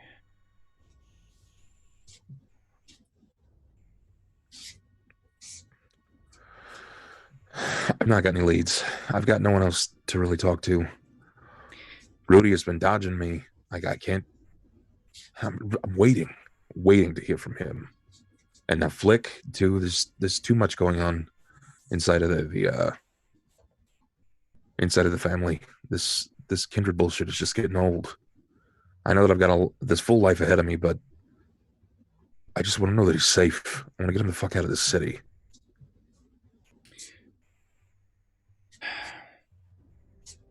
Do you think the Mark or the Spat have him? I'm not sure that they're not so different. It might be the same thing. You're desperate, out on a limb trading information, right? I am. There's two other options if you want to act in haste. We can follow up on the Sabbat. In about a month and a half, they're due to have a big shindig. The biggest one that they have. Presumably, they still follow their old traditions. Their most important event of the year, All Hallows Eve. As far as I understand, it's mandatory for all Sabbat members to take part. We could look for the signs of that. Alternatively, you could do something dumb and try and trade information about the Sabbat. Someone might come to try and silence you. Or to try and find out what you know. And then we can try and flip the tables on them. It's dangerous, it's rash, and it's impulsive. So I give us a 50-50 that we'll end up doing it. Look, I'm not afraid of putting what I have left on the line. But I'm not okay with risking your lives any more than I have to.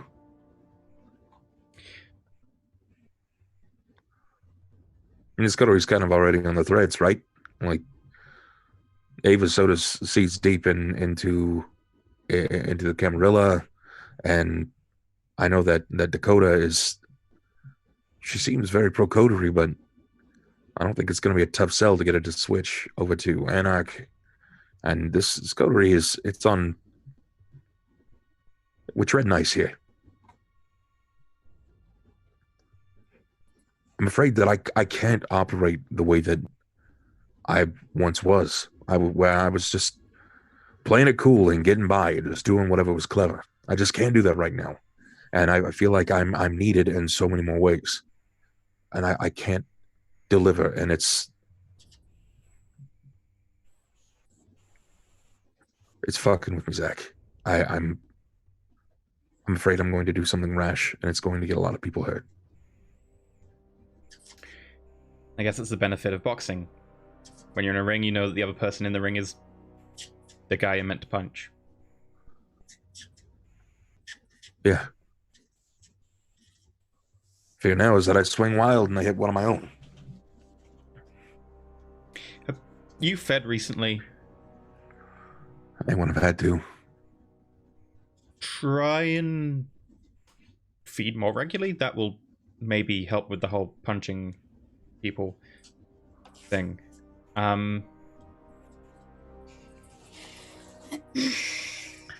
If you want to do something rash and you want to try and draw out the Sabbat, we can do that. If it leads to your son, then great. If it just leads to a few dead Sabbat or more leads on the Sabbat, great. We can leverage that for whatever we have to politically, or we can trace it up the line to more Sabbat. Well, I know that there's this Camarilla law that we can't exactly just start killing kindred, especially if they're not widely known as Sabbat, right? Well, here's the thing. If they come onto your domain and they don't announce themselves, and then they attempt to, like, damage your property, mess with your people, well, you're specifically not meant to kill them. You can certainly pull their arms and legs off and let them flop around on the ground and then present them to the Camarilla. They might complain if, you did that to someone who was politically connected, but... We're pretty politically connected now ourselves, aren't we? Don't we have some boons that we can cash in on? Well, I believe we are cashing in the coteries one for your son. Which, in fairness, the Camarilla are good at what they do, and they will hold up to their boon. It's gonna be a time, though. They didn't even know about Sabbat until I accidentally told them. I was under the impression they were a bit smarter than that. Well, why don't we call the rest of the coterie together? I kind of want to hear what they think. I don't want to rope them into this without them knowing that we could bring some something ugly onto this and into our home. Sure. No, like, consider walking down to people's doors and they just shout, "Ava, Dakota! Anyone in? Yes. What? Family meeting?" Sure, I guess it's been a while. Like a true teenager. Does your cat follow? For sure. It I hisses at actually, Ollie I was about to say, every yeah. single Look, time. look, Ollie, I got a cat. It spits and hisses at Ollie, like, instantly. Cute. It eats Dakota? the rats. What? What did we talk about? Keeping it in your room for now? Yeah, but what if we talked about rats have ears? And I turn around, I'm like, Princess Bella, go find all the rats and eat them. Princess get- Bella. Can I get a from you, giving it a little bit more of a complex command? Yeah, go ahead and give me a charisma plus animal can roll. Can Zach assist with the tiny little rat toy that he bought? No. Oh. Okay, so you said animal kin and what? And charisma. Oh, That stat that Dakota has a lot in. I have so much of that. Charisma. Oozes Go charisma. around. Yeah. Apparently, animals like people who can talk I well. think it just depends. It's not bad. It starts to it saunters off. It doesn't like run off, but it takes its time. She's still learning. She gets distracted with like a piece of string before scurrying off and getting the zoomies and scurrying off into another room. into another room. She's gonna eat the rats. I know it. Zach just puts like the little like rat toy, which has got like some catnip on it, on the table and just pushes it towards Dakota. What is that? It's a toy for... Fuck, do you think the cat would want to play with that? It's not even alive. Yeah, Never had a the- cat I don't- before. Do you like your food dead when you play with it? I pull out like the bottle I've got that's still got Oh, and politician then in she it. goes, "Oh, right, you sip out of a kitty cup." Okay, sorry. What's up, Ollie? Well, Zag proposed, since I've been kind of knocking down doors and getting no answers, that we try to call all this Sabbat out What the fuck would we want to do that for? so we can get some answers. Do you? Am I losing my mind? Your answer is to call the Sabbat the things that gives me nightmares. Yeah. To what? To your disposal to come answer questions? I would like to insight roll Dakota talking about the Sabbat like they're terrible people, because I just want to check that she's now certain that Sabbat are bad people. Is Dakota lying in any way? No, she's dead certain. Okay. They're not good people Yep. or kindred or beings whatsoever. No, she seems. You don't have to roll. She seems incredibly They're not. fucking reasonable. And you can't reason with them. I'm not hoping to reason with them. No, I So suggest. what do you... So, To what? Draw them out? do you want to Yeah, kill them? I want to pull them out, and I want to find out exactly where my son is. We don't even know how many there are. We don't even know for sure if they have your son. Got a fairly good idea about him being inside of a potential Sabbat stronghold. Which we haven't seen. We don't know the layout. Yeah, which is why we don't go to them. We can't go to them if we don't know where we are. We can get them to come to us. I have already started that process. So, Zach, you think this is a good idea too? I think it's rash and impulsive. There is another choice. Well, two other choices. One of them is just do nothing and wait. The other choice is that in a month and a half, on All Hallows Eve, they have a grand ball. Which maybe isn't as grand as it sounds these days. Things have changed. But it is their most important holiday. Holiday in inverted commas. Sabbat have holidays. They have a few very special days. Everybody has holidays. Zach looks at Dakota like he's never considered Dakota taking a holiday. My life is a holiday, friend. That's the difference. Okay. So, I don't like this. Dakota, you don't like anything. That's not true. I like my cat. Yeah, well, you just got the fucking thing. Well, it's a process, Ollie. Yeah, it's One step at always a a time. process. It's one step at a time. Look, It's been I'm that just way saying, forever. if you want to go in there and die and have you, us, and your boy killed, then go ahead. Try to draw them out. Go party it up at their Christmas shindig. Look, I get that there's absolutely no sense of urgency in your life because clearly every day's a holiday for you. Ollie, I told you weeks ago that your boy is at the forefront of my mind. That everything else is secondary to finding him. But you can't run in there without some kind of information. We are not an army. We aren't an army, but everything that matters to me right now is on the line. Have you even considered the fact that they may have your boy because they want you to come running to it? I don't know why they have my son at all. I've absolutely no idea why That's what I'm would they saying. even take a lone 8-year-old. It doesn't make any fucking sense. You're right, it doesn't. No, Which they is don't why want we an can't. 8-year-old. We They don't- cannot use logic to approach this as if a plan is going to work. I think what I'm trying to say is that if we go in there head first and we try to connive our way in, guess what? They are the definition of conniving. They are the definition of evil. Not, oh, Dakota got a little fucking upset and ripped a guy's throat out and used it like a straw. I mean, they are fucking evil. They will kill your boy on the spot. This is Am why I wanted wrong, to bring Zach? They will kill your boy when he is no longer useful to them. They don't want the boy for an 8-year-old child. An 8-year-old child is an 8-year-old child. They want the boy because it has leverage over Ollie. Why do you want leverage over Ollie? That's the question. Either something to do with your adopted sire, your father, Rudy, I don't know what's going on there. Or someone wants leverage over the coterie, and you're an obvious target. Because Dakota's independent, Ava's strongly Camarilla,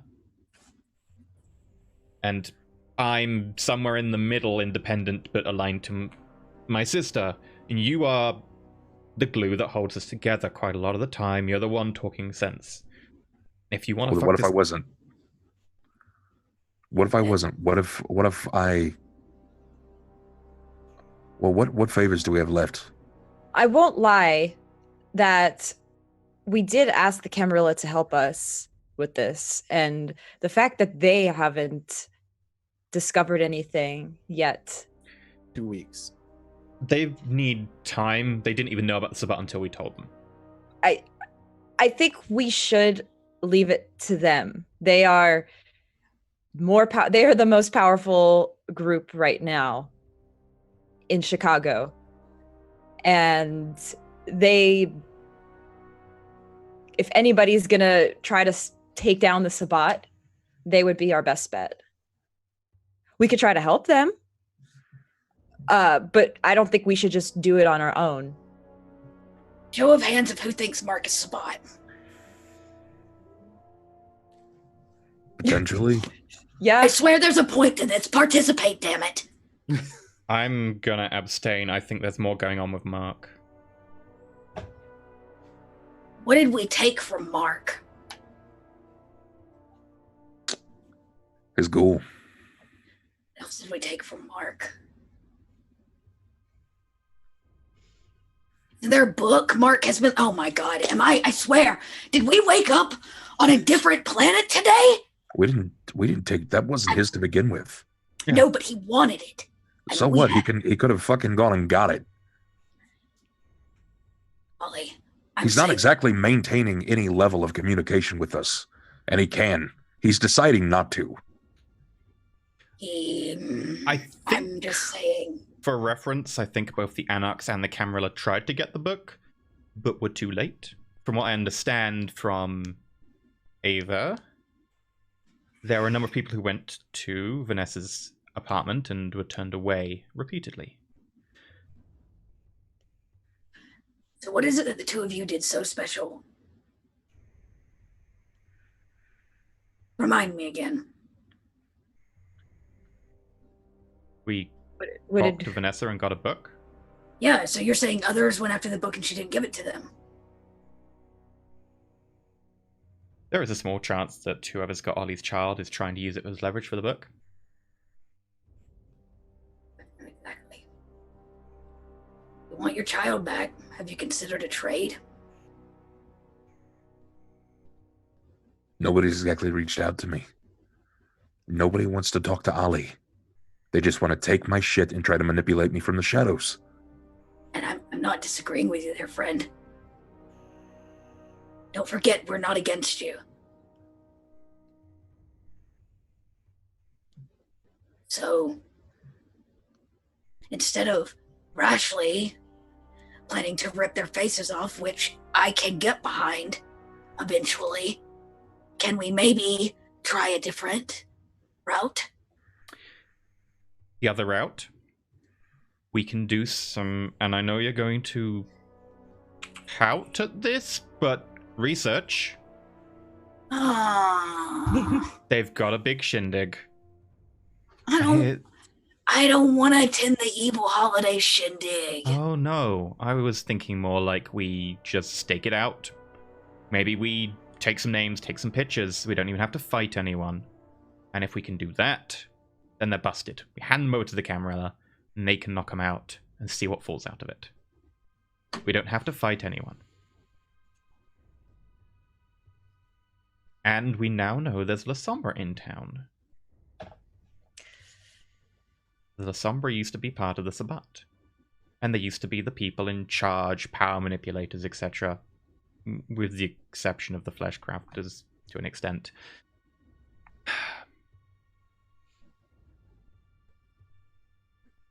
I do wonder how many of those La Sombra actually have given up their ways of the Sabbat. And how many are sleeper agents.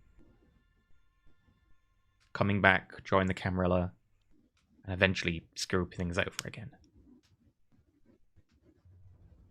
I do wonder if we asked Lady Bella or Camille or Sienna just for who the La Sombra are who've joined. Probably aren't that many in a city of this size. Just for the purposes of tailing them, just to find out if any Sabbat activities happen on that date. Any of them go to any Sabbat activities on that date. That's what I'm saying. We have the Camarilla on our side. They love us right now. Why don't we take advantage of that and ask them for help? They want the Sabbat dead and gone. You saw the reaction when we mentioned them to Sienna. Yes, of course. Why not ask just for the names of the Sombra? It's relatively public knowledge. Maybe not public to our level, but new big names joining, being given domains. I think who is really involved in all this? Vanessa. Her ghoul was seen at the spot location. She's connected to the book. I'm just saying another visit to the old broad might be a good idea. Actually, yeah. Okay, if you want to walk into her building. Okay. I didn't get to go last time, so you let Dakota at the house. Sure, I was thinking you were going to go with the Italian restaurant, stake it out. But we've already done that. I mean, over long term. Like... Did that for a week, right? We did do... Month, maybe month and a half, right up until All Hallows Eve. If there's Sabbat there and then they go to a shindig, they're going to be all in one place, all at one time. And if they're leaving that location, you can just follow them. That's me. I've not seen anything come in and out of that building that wasn't human. Except for a ghoul, which is, Okay, well, we know they already used tunnels below the pub. Maybe there's a connecting building. I could try and get... Ollie knows sewers. Can we ask around for that, Ollie, if there's a sewer entrance? Yeah, I could probably find them myself. Probably best to do it that way. Don't let anyone know. We don't know who's working for who. Hey, you know what? I've got a little one that'll go, poke about. Does Bella recognize faces? Can you talk to Bella? You can give her simple commands in that sense. I do talk to Bella. Does she understand what you say? I don't know, but I do it anyways. Okay, so you aren't there yet. Okay. I mean... Aren't there yet? As in... Gangle can talk to animals at certain stages of power. Interesting. I was considering developing that line of talents. It might be useful to have some messengers or spies.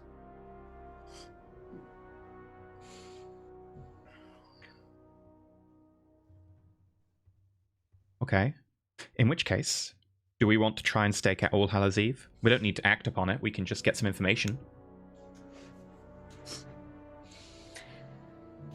And if we see Mark attending, follow him and knock him over in a back alley. I'm sure that'll be so easy. No, but we can always keep the option in a pocket. No, it's great. I like the idea. Let's move with that. Fine, yes. Okay. And like Zach will just grab a book from below the table that he prepped for this conversation, which is like the book that he found like the 13 rites of the Sabbat in. All Hallows Eve. The higher-ranking Sabbat in the city preside over the affair. The city's most renowned priest opens the celebrations. It's held in a public place, or as public places they can do, I guess, considering it's enemy territory. Most Sabbat arrange them like raves or public festivals. Zach looks at Dakota. The vampires often go the whole 9 yards when creating this party atmosphere, hiring bartenders, providing liquor. Again, they might flip that because it's enemy territory. It's a major social event. And I believe Smichi might twist things and stuff. And they consecrate a blood feast. They get drunk on different blood and witches and good time Halloween nights. They're lured to the festival under the pretense of being invited to attend a exclusive social affair. So normally they just have a rave or a ball which they invite people to, and then they eat all the people. Pretty much. So an Elysium. It's like their version of it. Yeah, except Elysium, they tend not to kill the people because they're normally a shared. Like it's bring your own booze, right? You don't want to break people's repeating supply of booze. That would be like breaking the kegs. They keep refilling. This, they take the food off the street and then murder it. We should try to just like crash the whole party. Just tear it down. I mean, it won't be the first time I've crashed a party. Do you remember the part when you said don't try and get the Sabat to... It was just a thought I had in my mind, because they're pretty disgusting. Okay, I mean, I have to be honest. I'm really interested to see this with my own 2 wolf eyes. I mean, people have talked, I guess, about how bad they are, and Zach has read things, and Zach people have said flips things. to, can I have a depiction of the Cathedral of Flesh? No, you don't have a depiction of that. Okay. Can I... You're like, no way. What's the most weirdly evil blurg Sabat picture I have that's a depiction of something Sabat? You have there's like a mock illustration of what the parties tend to look like. Okay. Where it's like an old timey though, it's like from the late 1900s of people, or early 1900s rather, of a Sabat celebration on All Hallows Eve. Yeah, I pushed that across the table to Dakota. It is gory. Okay. There are depictions of bodies with stomachs and intestines sprawled across the floor. People covered in bathing in blood with screaming to the sky, all teeth and fangs bared. There are decapitated bodies and limbs lying about. All this is drawn, obviously. But it is gruesome, more gruesome than you were even maybe expecting. But it seems to fit with the experience that you had with the Sabat ghoul that ripped the head off and kicked it. Oh, right. God, they're so disgusting. And Okay, so they're a little graphic. And at midnight, they put on a play where they depict some sort of act from Sabat history or kindred history, and then they all mix their vitae together and drink it as part of the vinculum. Now I'm having second thoughts about even going to this. I said that.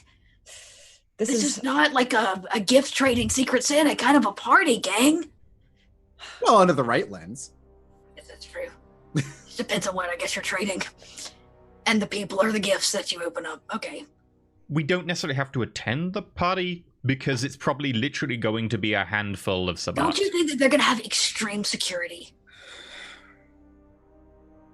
I don't think we need to get any closer than seeing people follow to a group and then seeing the rest of the group disperse.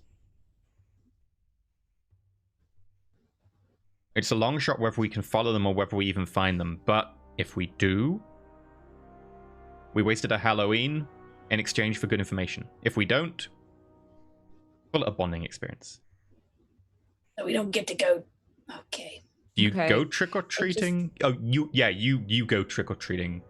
No, you asshole. You don't get to go to the rave. Hey, Mathis. Hi.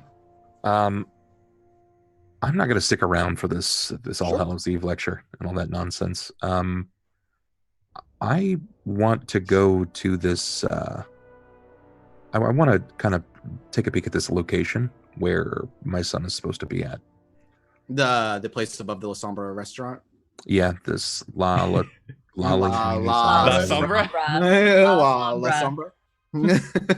Yeah, I kind of want to go and see some of the night people, see who's going in and out. Just kind of stake it out for Yeah. one night. Do you want to do that over the course of many nights or just one night?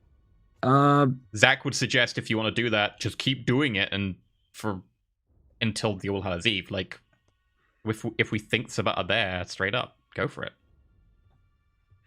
I'm not sure what I want to do yet. I would like to start with one night to see where it goes first. Okay. Easy enough. I have a mess. Yep.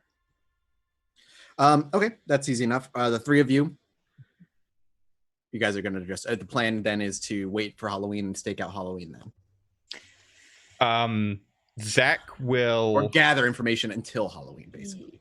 Zach's gonna run all the locations within walking distance of that restaurant and Lady Vanessa's apartment, with a little bit of extra room that might be private enough to hold a rave or something in that aren't already pre-booked, that are the right venue size to maybe have a little bit of a stage, and are private enough that anyone wouldn't interrupt. And you want to see if there's one booked, you said? I want to see if there's enough that I can limit it down to like a few locations. Gotcha. And the rest of you then. Dakota, what does Dakota want to do until Halloween? That's how many weeks from now? You got like another month and a half. Like, okay, yeah. so the better question is, do I have another meeting with? You have one more, yeah. You'll. Yeah, I was going to say I would have a meeting, so that would be priority to make sure Dakota doesn't fucking. And because I don't, does she have a watch or a calendar? No. So just being on time, and then she'll help Ollie kind of stake it, and she'll do it from ground level though. Okay. Cup. So you'll be doing that type thing, yeah. Okay. And Ava, what is Ava planning on doing during this next month and a half? We do need someone to go to the Camarilla to ask them for the Sombra names. I would do that. And I'm curious if if I visit them, if they have any extra info on like any leads of what they've been doing. Sure. To help us. You do what you can to make contact with at least somebody who might be able to have some information for you. We'll start with Ollie. Ollie, you spend the first that night right then and there. You walk out after and tell them where you're going. You're gonna go stake it out. And it's a pretty busy restaurant by the time you get there. Still early in the evening, and you watch for hours as people come and go. There's little tables outside, though it's getting much colder, so most of those are not sat in at this point. And as the night goes on and the restaurant closes, everybody files out and begins to walk away. But you do see a couple of people, after a few hours of the restaurant being empty, head to the back and presumably head inside the building. If you continue to watch, the second floor, the apartment above the restaurant, there's a little movement in the windows. Not much you can detail, you can see, but there's clearly somebody up there, whether that be the people who reside there and live there or the people who just came in from the back door. I mean, they could be the same thing. Ollie isn't sure on the first night, but it's clear that there is activity throughout the night, constantly on that second floor. How tall is this building? It is only the restaurant floor and then two floors above it. And are there any rivaling buildings next to it? There are a bunch. It's stacked pretty close. There's a bunch of buildings all next to it. Sure. I'd like to go from the high ground. Okay. Ooh, with your ability? Yeah. Okay. Is that a rouse check? I can't remember. It's a level 1, isn't it? I think it's a level 1, yeah. I think it's a level 1, yeah. But Well, so far my plan is to just kind of find a fire escape in a nearby building and just kind of see what I can see before I make a physical move. Okay. Wits plus awareness. Getting up to the roof of a building is not too bad for you. He's not hard. Yeah. Soaring leap is free. Cool. So it's free. You don't have to do the rouse check for that. Yep. 1 success. Okay. You watch, and details are hard. A lot of the windows are completely shaded, and in the glimpses you can catch of figures moving in are not detailed or long enough for you to piece together who or what's going on in there. Okay. Is there a rooftop entrance on this building at all? Are you on top of the building itself, or a building next to it? Next to it. Yeah. There's a door that leads into a stairwell. Okay. I'm gonna go across. I'm gonna take soaring leap and make my way to the top of that building. Do I see him do this? Well, wits plus awareness. I'm on the ground. Yep. Oh my god. But wits plus awareness to see if you catch him on the roof. You'll need to be a difficulty of 2. Okay, well, never mind. Nope, you do not catch him.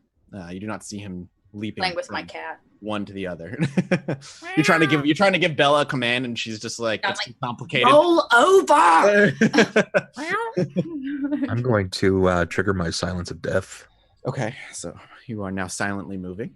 Yes, and move to that rooftop door. Okay. The door is locked, but that doesn't mean anything to you if you really want it to be open. Sure. Let's trigger some potence here. I'm gonna go with prowess and strength plus call me that door, baby. I want to try to just break the knob, not in a way that breaks the door, but turn the knob so intensely that it breaks the mechanism itself. So strength, brawl.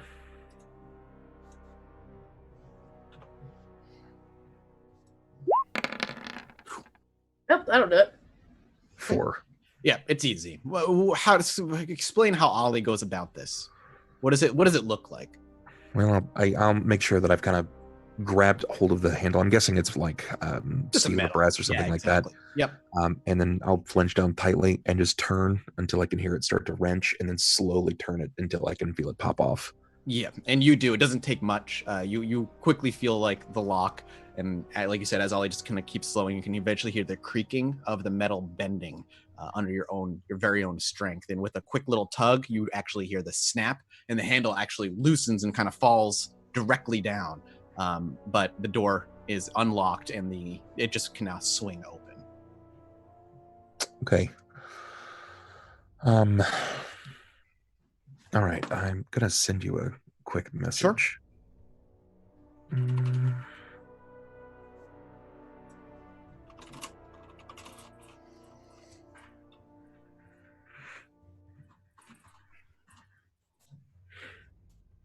Okay. All right. What does it look like? Why don't we Okay. describe what it looks like when we get back from break? Oh. All right. We are 10 minutes past break time, so let's let people get what they need. Okay, we're going to go to an 8-minute break. Things are happening. Bob's sending secret messages. It's all going wrong. We're breaking into a place that we were like, so we're going to spend a month and a half literally that night. Let's find out what happens and what goes wrong after the break. That'll be 8 minutes. Feel free to enjoy some fan art. Go get yourself some a beverage of your choice, or go to the toilet, or any of the above. But when we get back, we'll continue. Goodbye.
Hello, and welcome back to Vampire the Masquerade 5th edition. In the break, you can see on the overlay, Josh came to roll for the ward on my jacket, and he succeeded. Yep. Yeah. Josh then said to me that he gives up. He's never going to cast a spell again because the only time he can get them to work is when he's not playing on the show. Yeah. However, just so you know, that ward will work on the cat as well. Oh yeah, because the cat's a ghoul. That's fine. I will be very cautious. It sends like a minor shock through it and wards it away, that kind of thing. It gives it damage. I will very specifically avoid the cat. I will probably tell Dakota to not let the cat touch that coat. You let him know, that's his name, worked his magic. Okay, let's pick back up, shall we? Unless there's something you need to go over and I'm cutting you off. I'm good to go. Okay. The camera focuses on Ollie as the door swings open and he takes his very first step into the building itself. But his steps make no noise. He's a quiet man. The door, I'm assuming Ollie gently shuts behind him. And Ollie, for the first time, you tap into your blood for something deeper, something new. The clan and the gift the Nosferatu give, for the longest time until maybe recently, you've kind of shoved to the back burner. You've ignored what their true purposes or their true talents are, which is information gathering, listening, watching without ever being noticed. And now more than ever, you need this. You need the gifts of your clan, something that out until now you've just used the strength aspects of, and maybe a few little silent steps here and there. But Ollie closes his eyes and he can feel the beast. It's stronger than last time. He remembers reaching for its help. There's an eagerness to it, almost as though it's asking and begging you to let it help you a little more. Give in. It's okay. It's not going to take over. These aren't words that it's speaking to you, but it's more of a gut feeling. And Ollie closes his eyes and gives himself to the blood. What new abilities could it possibly offer? Here we go. Your hunger goes up. But similar to how we've seen Zach many a time, Ollie just disappears from sight. Begins to make his way, not only invisibly, but deathly silent, down a few stairs. As he makes his way down, he's met with another door that leads to the second floor apartment. Wits plus awareness. All right.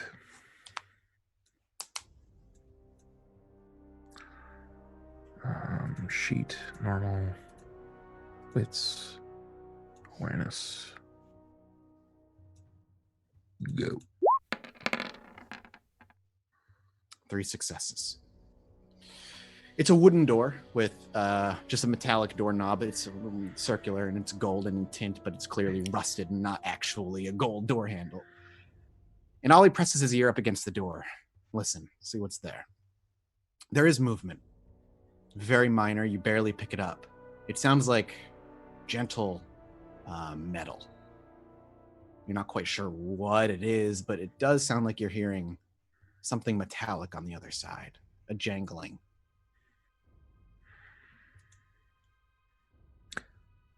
As silently as I can, I want to try the door handle. It is, to no surprise, locked.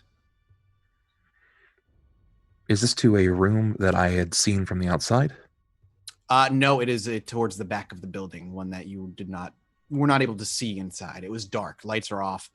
This is not the floor where you saw activity. This is the one floor above it. Okay. I'm just going to keep listening for a moment. Okay. A few minutes pass, and those gentle noises you continue to hear, but nothing more. You don't hear footsteps. You don't hear voices. I'm going to do the same thing that I did to the handle, to the other door. This door is much, it's not nearly as sturdy as the one on the roof. It's not made of metal like the one on the roof. It's a wooden door. Shouldn't take much. as gingerly as it possibly can as well. 9 successes. Fucking God, Jesus. Jesus. Ollie merely places his hand on the doorknob and just, with a quick tug, just snaps it off. It's quiet, it's ginger, but you can only get so ginger with a strength and brawl check. The door handle just falls off. In your hand, you rip it. The wood kind of splinters, and you can see that the wood's that cheap kind of cork board. I'm going to pause for a moment with my back to the wall. Any kind of reactions? Wits plus awareness. Sorry. Sure. You got it. I mean, it's a crit check. Oh, shoot. Was that a... No, it wasn't a crit success. Okay. I was like, is that a hunger crit? But 2 successes. the noises don't seem to change on the other side. Okay. I'm going to place my finger inside of the mechanism and kind of tug on the door slightly. It comes loose easily. Okay. What do I see in just with the crack of the door open? Peering in, it's pitch black, or close to. A little bit of moonlight spills through a window where those plastic shades fall down, but a part of the plastic shades themselves have been broken and bent, enough to let just enough moonlight into this empty room. It is lacking any furniture whatsoever. The floor is a stained, ripped-up rug. Underneath, you can occasionally see some floorboard exposed. But the metal jangling of what you heard is obvious once you're able to adjust and look around. Wallpaper is peeling from the walls, and it is clearly stained from what is probably cigarette smoke. It's got a yellowish tint. But on the wall themselves, 2 figures are chained to the wall. They are not faces that you recognize, however. Man, woman, woman, man, children. What am I seeing? You are seeing 2 women, somewhere in their maybe 20s or 30s. They are unconscious. Their heads are lagging to one side, and they are merely held up against the wall. Okay. And are they chained to the wall? Are they cuffed? Okay, Nope, they're chained. Utilizing my movement, I'm gonna step in, and while I may not be able to get them out, I may be able to give them an opportunity. Okay. So I'm gonna see if I can find like a pinch point on the chain and do what I can to either snap the chain or if I can pull the mechanism from the wall. Now, Ollie knows that this is likely going to break his invisibility. You're going to be making actions that are not ignorable. Okay. Then I'll come back. Okay. I'll make sure to push the door back the way that it was, and I'll keep the handle in my pocket. Sure. Descending, I guess, to the next room. So you make your way through the apartment, looking for maybe stairs that lead to a hallway, or a hallway that lead to stairs down to the next one. And this whole apartment is empty, completely empty of any furniture whatsoever. There's nobody up here minus those 2, and there is nothing else. You eventually make your way to a door that leads to a hallway that has stairs that lead down. They lead down to the next apartment, and they continue out to the bottom, to the restaurant floor and outside. Shit. So you have a choice.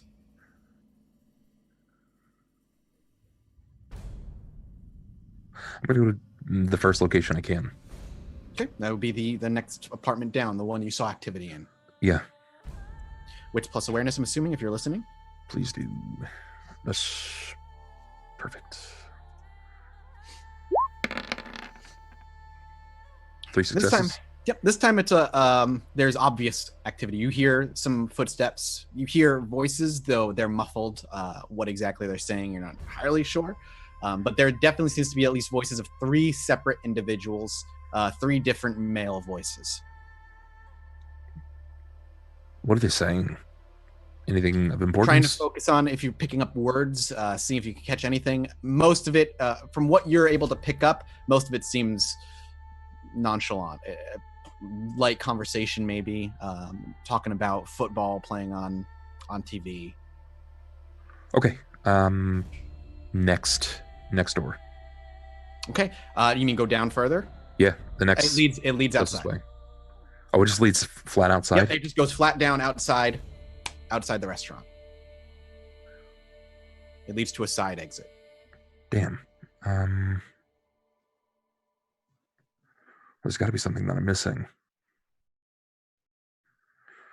What is Ollie hoping to find, out of curiosity?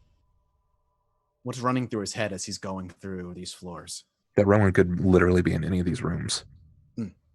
Well, you know he's not on the top floor. So then he's going to be in the heart of it. If he's here, yes. Yeah, That's probably he's what here. Ollie thinks. And this is the location that Yep. Shuichi said Yep. he was here. Okay. Mhm. Well, no, this is the location that the Sabat thing was happening. Yes. This is where he maybe That's what- thought Rowan was. Yeah. have been hell, yeah. Yeah. Okay, so he's not in any of the upper floors. If there is a basement, there's no access to it from the stairwell. Right. Then I'm just gonna go back up to that upper room, and I'm gonna break the chains, even if it means that I displace my ability. Strength plus brawls. Yep.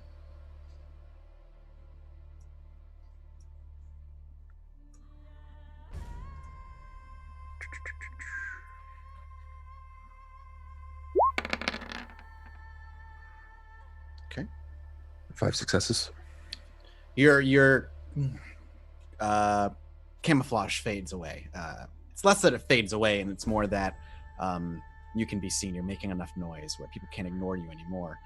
But Ollie reaches up to like you said, a pinching point on these chains, and with an incredibly hard tug, and it's effort. It's you very barely made it.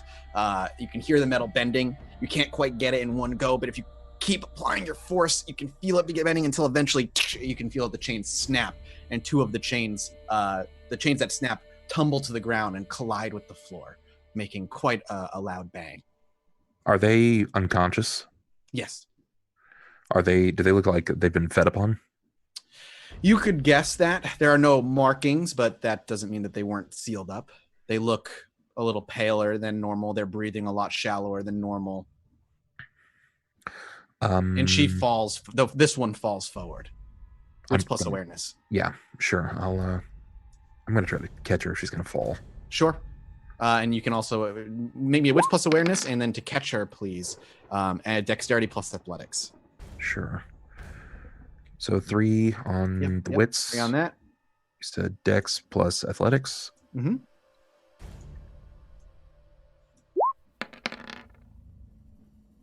Two successes. Yeah.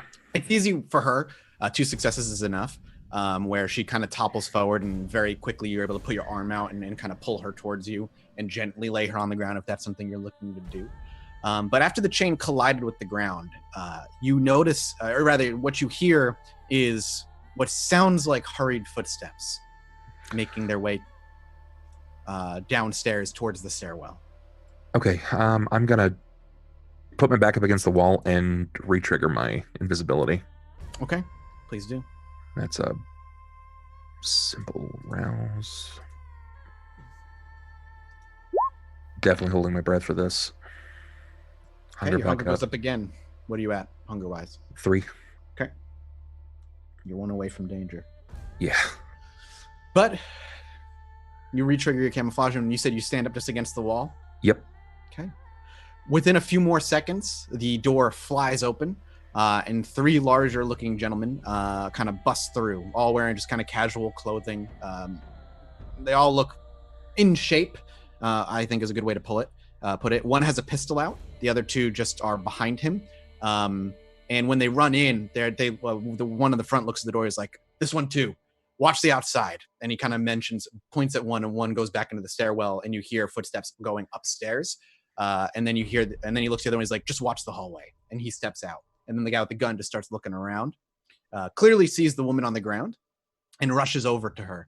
And he seems to check to see if she's still breathing. And then he grumbles to himself a bit, looks around, notices that the chains are broken, and you hear him shout, "Yeah, we got somebody." And he reaches into his back pocket and pulls out handcuffs and begins to start cuffing her hands behind her back. Interesting. He doesn't look like a policeman. No, not at all. Looks like a thug. Wait. Did I see them break in? Because I'm out front. These were on the people on the first floor. These were the people already in. Oh, okay. I see what you're saying. Dakota, you are welcome to make me a wits plus awareness at this point. Oh, okay. Yeah, because they were in the room that was lit that she could see from the outside, right? Yeah. Mm-hmm. Failing. They move. You can see them move, but they just leave your vision. Like they go to another room somewhere, and you're not. That doesn't mean necessarily anything. Do I see that Ollie has left the roof to cross the street? No, you rolled for that already. That was. I thought I was looking for him to jump. Oh, okay. Yeah. He jumped over, but you didn't see him, and then he went inside. See him jump. Okay. Yeah.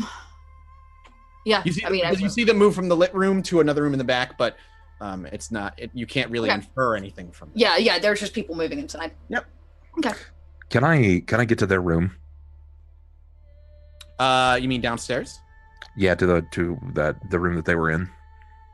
Yeah. It's actually rather simple for you. This floor is empty, so it's not like you're in anybody's way.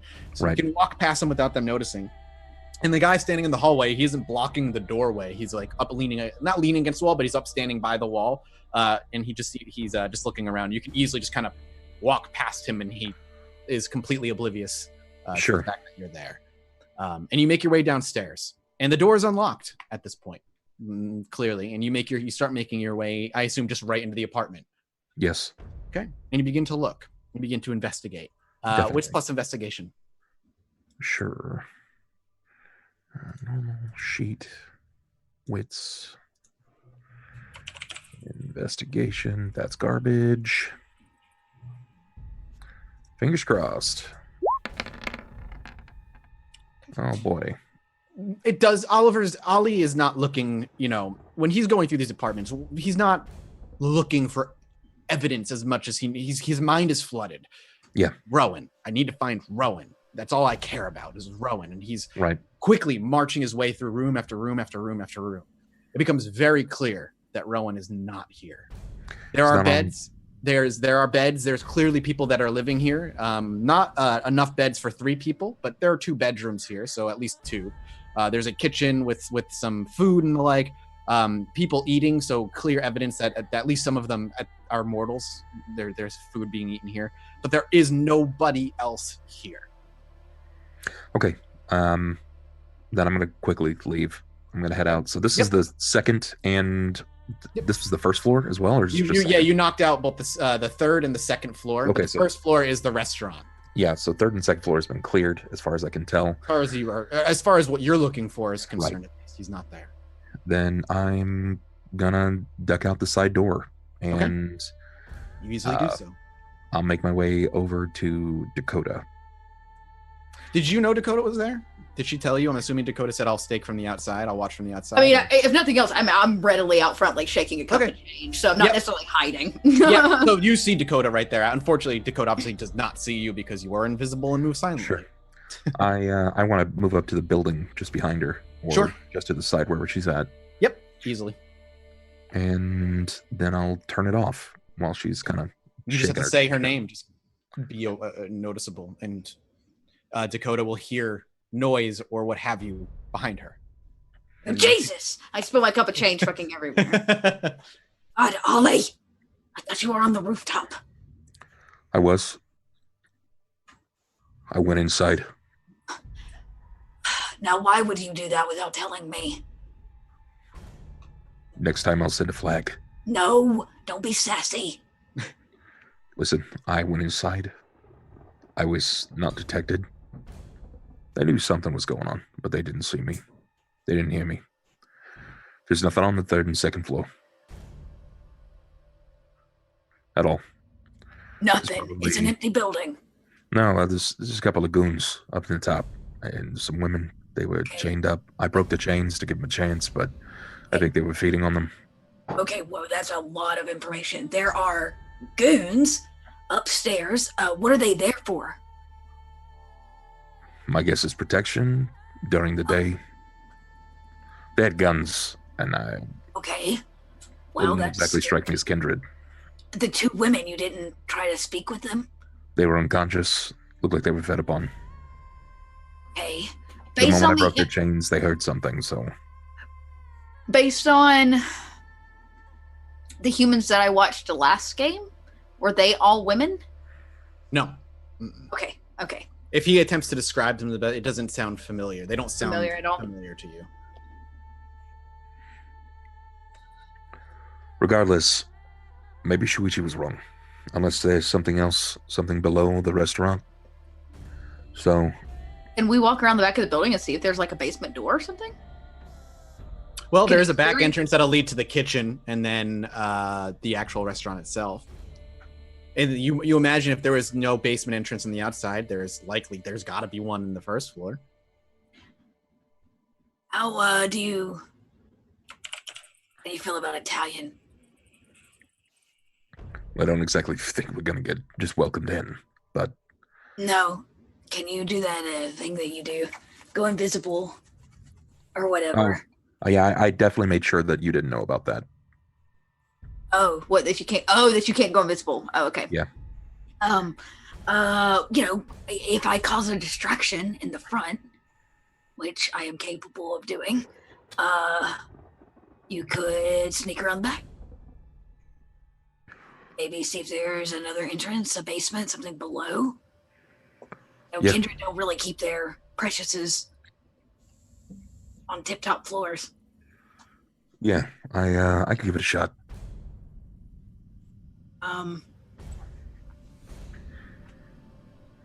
What did you have in mind? What kind of distraction did you plan to do? You know what wealthy white people hate more than anything? The homeless. Yeah. It's going somewhere totally different with that, but that works too. Oh, Ollie. So cynical. All right, well, I'll be around back. All right. Oh, trust me. You'll know. I'm sure I will. Okay. So Ollie's gonna go around back, and Dakota's gonna go up front and start making some noise. Yep. Okay. Yeah. What does Dakota start to do? She starts shouting. Yeah, she'll kind of come in the front, jangling her cup and asking customers for money, which is like the worst possible thing ever inside. Well, the restaurant is closed, but there are people that wander around that you can start yelling at for cash and just causing a ruckus outside. Oh, I thought it was open. Okay. No, Ollie waited for the whole thing to empty out. And then I see. Okay, yeah, I'll start making a commotion, like banging on things. Okay. Hey, I wanted some spaghetti. Open up. It's a little bit of time, not a huge amount, but a few minutes pass before eventually you hear somebody from the first floor, or rather the second floor, the one where you saw movement, shout out the window. Hey, get out of here. The restaurant's closed. Come back tomorrow. Well, it's only 1 a.m. Where's a woman supposed to get her sketty late at night? Listen, you want drugs? Go back out to where you're from. Ain't nothing here. Get out. I want marinara sauce on noodles, asshole! Like banging on the door. So you go back and forth for a little while until he gets frustrated and slams the window shut, and he makes his way outside through the side door, and he walks out the side of the building to greet you, and he's like, "Hey, shoo, go! The restaurant's closed. Nobody's here. Get out." Are you the manager? I'd like to put in a complaint. No, I'm not the manager. I live here. Now go. Get out. Oh. Well, so you own the place? No, I don't own the place. I just live here. Go. No, well, why would you live above a restaurant? I'm gonna call the cops. No, you won't. Yes, I will. No, you will not. He reaches into his pocket and pulls out a cell phone. I snatch it from him. Dexterity plus athletics check. So there goes our plan. Only for Dakota. She's the only one that's made herself known. I just want to mess with him. Ollie, you're going around the back. The door is locked as always. Strength plus brawl to crack it. It's just a team. Okay. He actually quickly pulls his hand up, and you're not able to snatch it before he's like, before he puts his hand up, takes a few steps back, and he starts to dial. And you then are there other people around? There are some people that from like this, like occasional on the street and passersby. stuff. Yeah. I start going, oh my god! I go straight to my knees. He's hitting me! Please stop hurting me! Oh my god! As soon as he lifts his hand up. Can I get from you a manipulation plus subterfuge roll, please? No, I lied. I'm sorry. Manipulation plus performance check. Yeah. Shit. This is what Zach's for. I didn't say it had to be a good distraction. That was not part of the deal. I got 7 successes. I see. Oh, bestial fail! No, because she needs to roll 1 on the hunger die. Hunger die to get a okay. bestial. Yeah. Damn it. Oh I was god. being forced to slaughter. Literally everybody ignores you. Right. You're just a crazy homeless person freaking out. If they're not noticing me, as I'm on the ground playing. Oh, they're noticing. They're ignoring. Oh, okay. As I walk by, great. As soon as I feel like I'm in the clear and people aren't like all eyes, regardless of whether they buy it or not, I'm gonna wipe his feet out from under him. Interesting. I just need to, hold him there. I got you. So you want to knock him over? Basically, yeah. Okay. Pull him down there when he's not looking for it. Give me a strength plus athletics check. Okay.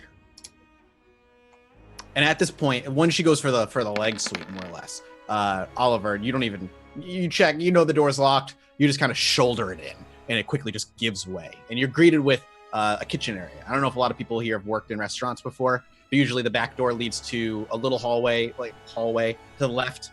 There's a walk-in freezer/refrigerator that you can see. And then straight walking out, you see the prep area attached pretty much directly to the actual cooking area because this is such a small place. And you just start looking for, I'm assuming, a basement entrance, something that leads downstairs. Wits plus awareness, please. Okay. Wits awareness.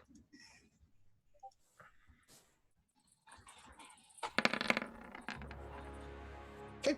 It doesn't take you very long before you see a door that you're able to just quickly pop open, unlocked, and there's stairs that lead down to a basement area. Okay. Let's try that check again for the invisibility. That hunger die, though. Yeah. Fingers Go for crossed. Oh god, thank God. Yep. They rolled off over 1. Hey, look, a child! Nom, nom, nom, nom, nom. No.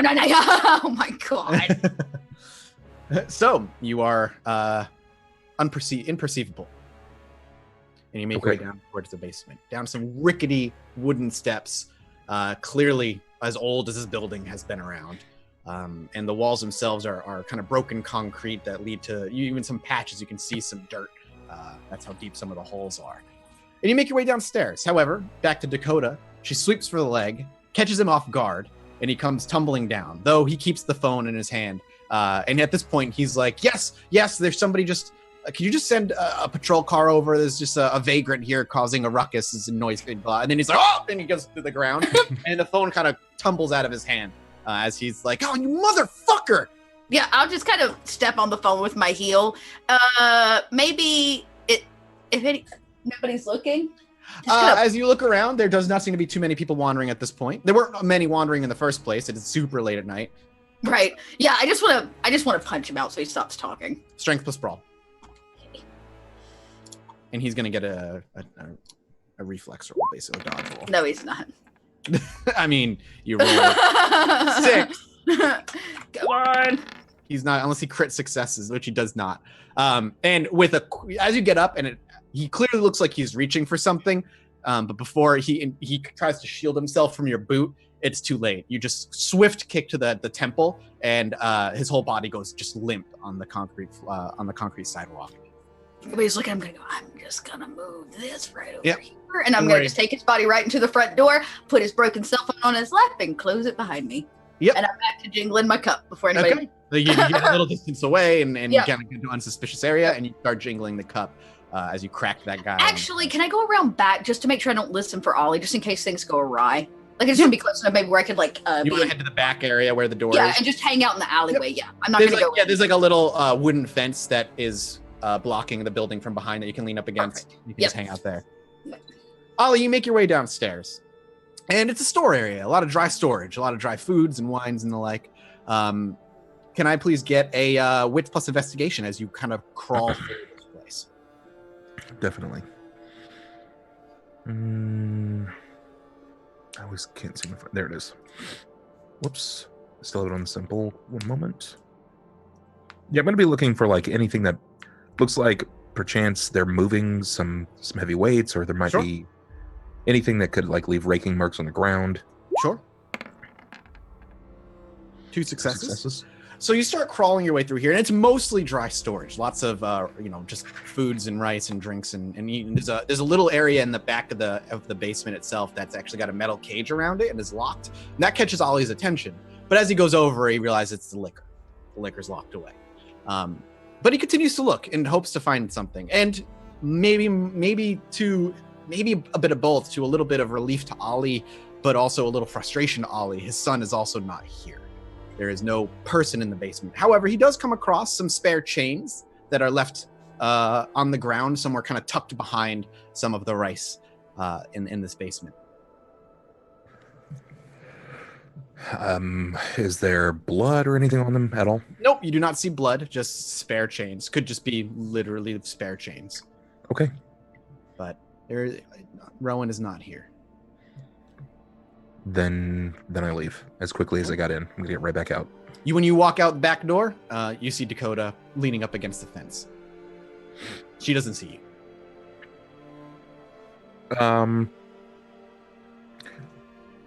If I see her waiting there, I'm gonna take a couple of steps back into the stairwell and turn myself visible again. Sure. And then make my way out. Okay. Dakota, you eventually see Ollie walk his way around the corner. You hear the heavy footsteps before you see him, and then there he is. Oh boy. No. Not here. Not in the basement.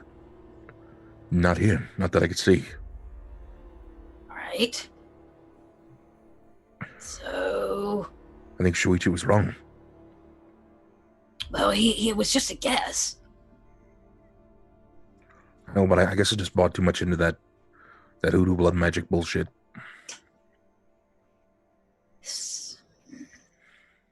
Did you punch a hole in the floor? That's how I found things last time. The basement was all concrete. I mean, I could have, but they definitely would have known that I was going to be there. Wait a second. I just had an idea, Ollie. I'm listening. Do we want to find out who owns this building? I mean, it can't hurt. Most scum usually have a place of operation or multiple places of operation. You want to go get a drink? I got somebody we can talk to. Yeah, I could use one. Well, we can also feed if you want to do that too. Oh, yeah, then let's see if we can find on the way. Okay, cool. Okay. How do you want to feed? Are you looking to brute force somebody? Are you looking to coerce somebody? I can take a look at the predator types for you and give you a list of ways. To be honest, it's probably just going to be easy enough for me to just brute force someone. Sure. No problem. Coercion is probably not in his wheelhouse right this moment. He's pretty frustrated. What is his predator type again? I apologize. I think it's called Alley Cat. Yeah, it's Alley Cat, isn't it? Okay, 307. All right, yep. It's just going to be a strength plus brawl check. But are you looking for anybody that's like a shady person, or do you not care tonight? Innocent, criminal, it doesn't matter. It doesn't really matter as long as they're not a child. Sure. A strength plus brawl check, please. You got it. Strength. Brawl. Beautiful. Oh. 4 successes. I think that was a crit, wasn't it? Yeah, it's a bestial crit on feeding. Okay. What does that mean? I think that normally means you get to choose a resonance that they can be of, and resonances normally give you like a +1 to your dice pool until you next feed or you next get to 5 hunger, right? It's a +1 to a discipline dice pool that the resonance is applicable to. That's a get. That's me trying to remember what I read like a few days ago. Just popping open because there's a couple things I want to do here.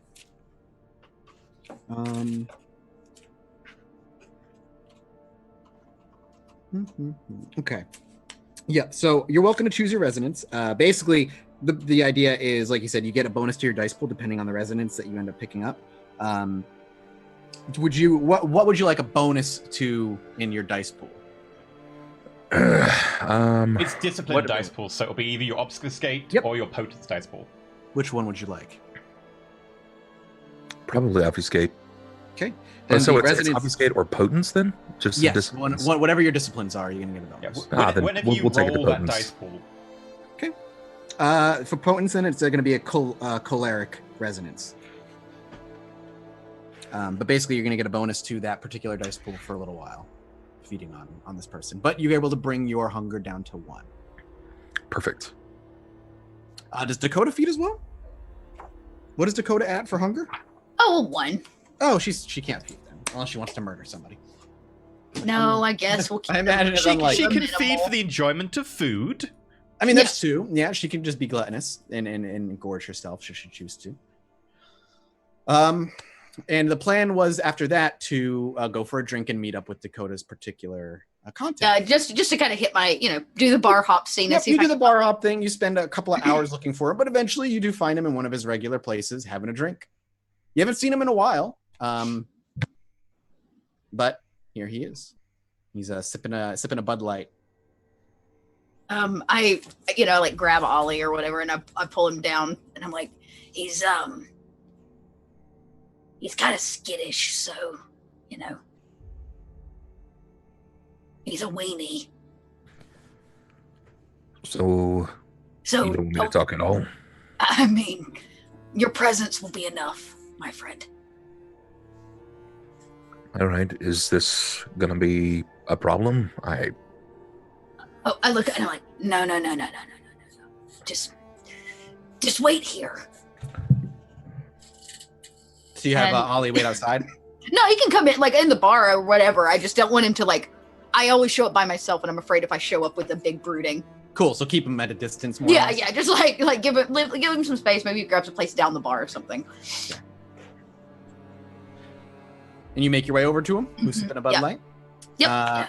He smiles at you when he sees you, and he's like, "Long time there, friend." I've been looking for your ass for weeks. I'm busy. I don't know if you heard, but there was a few crimes happening in the center. Some terrorist attacks and homicides. I did hear. You wouldn't happen to know anything about that, would you, Dakota? Dakota knows nothing. Okay. He smiles.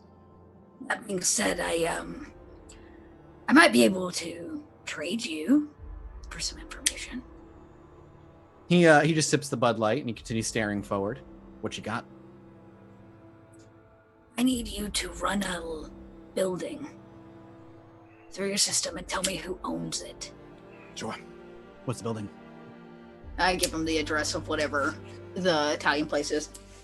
Huh. And then I also, and then I tell him, if you ping a name, I also want a list of other buildings that person owns. Could take some time, but I can do what I can for you. I'll eventually get you what you need. But tell me what Dakota knows in turn. How aware is a kindred situation in terms of who I am? Like his what's the word I'm looking for? His acceptance and understanding of it. He seems pretty okay with it. Okay. I just look at him and I say, he holds his hand as you're about to speak. He holds up his hand. He's like, in case that's something you don't want, I'll always take a little bit of what you've got. Just saying, there's options on the table. Oh, I know your options. I get the heebies thinking about you sipping on my essence. Okay, so sometimes there's a power struggle, and my understanding is that ours has come a little bit to an end. Your power struggle's at an end? power has shifted. Gotcha. In which direction? The Camarilla has found some kind of stability behind a new prince. He shrugs. He's like, all right, well, so things will go back to how they used to be. Whatever. Well, your incidents are directly tied to the rise of that prince. He yeah. Go ahead. No, Nope, that's about all I can tell you. That's about all I know. Well, it's bad. It's still useful to know. I just know. He looks through. He's like, everything you say just helps me align myself appropriately and make sure that I can still do what I do and not get killed for it. I appreciate it. Yeah, I appreciate our wonderful little moments we have. Wouldn't have them without you, Dakota. Yeah, isn't that right? Don't be a fucking stranger. I want my information, asshole. He shakes his head. He's like, have I ever shortchanged you on what I promise? No, but time is of the essence. It has to do with a child. And that is all I say to him. Do you get up and walk away? Yeah. When you start stepping away, he's like, so I guess you don't want to hear about Clyde then? I stop. What do you mean? You've asked about him before. I have. I've just heard rumors he's in Chicago. Something you want me to look into? I will be happy to fill you up a bottle of what it is you seek for that information. He like raises his Bud Light that gives you a cheers. He's like, deal. I'll let you know when I have something. And he starts to drink. Don't disappoint me. Have I ever? I'm just waiting on the day you fuck up. I say under my breath. Fucking eat your face. It's like skeezy. I don't know why I picture him as just this kind of like middle-aged man, bald. Your gross. choice, my man. I don't know. That's how I picture him. I don't know why. Yeah, that's what he is. He's like your typical scuzzy, middle-aged, like never made it very far in the force, and decided to make money another way. So I'll saunter back over to Ollie. He's gonna see what he can find out about that building. Does Dakota look like obviously frustrated all of a sudden, or does it something that? If I'm sure I'm grinding my teeth, no doubt. If you could just Sure. hear the teeth just like grinding in her mouth. I'm curious if it was something you would want Ollie to notice, or if Dakota would keep it to herself. I don't know that Dakota could keep it to herself. That's why I ask. Yeah, I don't know that she could like actually keep that on the DL with such a strange like, just like not talked about it for months, and then it just drops. What happened? The chicken strip just rattled your cage there. I can see it. He's an informant. He just knows things.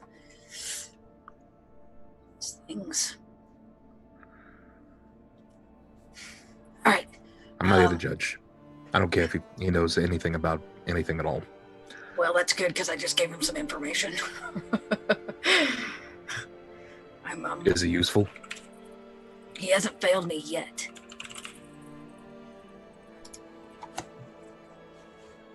All right. I desperately need to find a Nas. Any One or Nos? the other. Oh, can I meet a Nos? Yeah, Do I get to go meet a Nos? we can try. Oh, okay. I promise they're not as good looking as me. Well, nobody's as good looking as you. Yeah, well, I got good genes. Who are you looking for?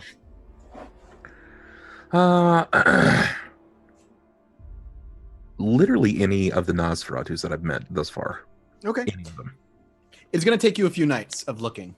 It's not something you can just do and find a Nos when needed. If you take Dakota every one of those nights, then she'll be with you at one of the nights that you find her or find a Nos. But it does take you a good solid week to eventually get into contact with one of them. But you eventually do grab the ear of a Nos, and it's actually the one with the stringy long hair that you met a few episodes ago. The woman. Mm-hmm. In the time between that happening, do they come back to the coterie and debrief? Yeah, likely would have told them that I reacted rashly and broke into the building. Only did a thing. Okay, in terms of breaking and entering, how much breaking? Like 4 doorknobs. Not like me breaking. But I'm a dead man. They're not exactly going to find me. There were no cameras as far as I could see. Yeah. But Yeah, they know somebody broke in. So they know someone broke in. So they're not going to use that location anymore, and that's the one lead we really had on Sabat. Well... So this planning, and like Zach's just like started to collate all his planning about this cunning plan, like stake out the restaurant and then do the whole All Hallows Eve thing. He's be like, so this planning, we're blown. Well, they're not going to stop the celebration, right? But we have no way to really track them down. That, well, is not necessarily true. We have our last resort, or unless Dakota has something else, but we only have the Camarilla now who could help us. But the Camarilla might as well do it themselves. If we ask them for the names of the SOMBRA that we follow, they're providing all the information. They might as well just fulfill their boon to us through that.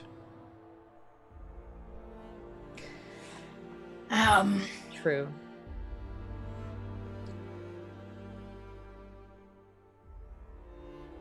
Dakota says, I've reached out to a friend.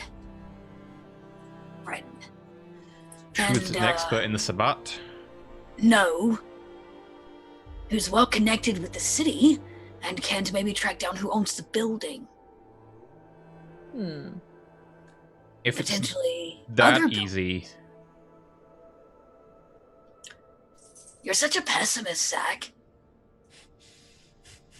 A little faith never hurt anybody.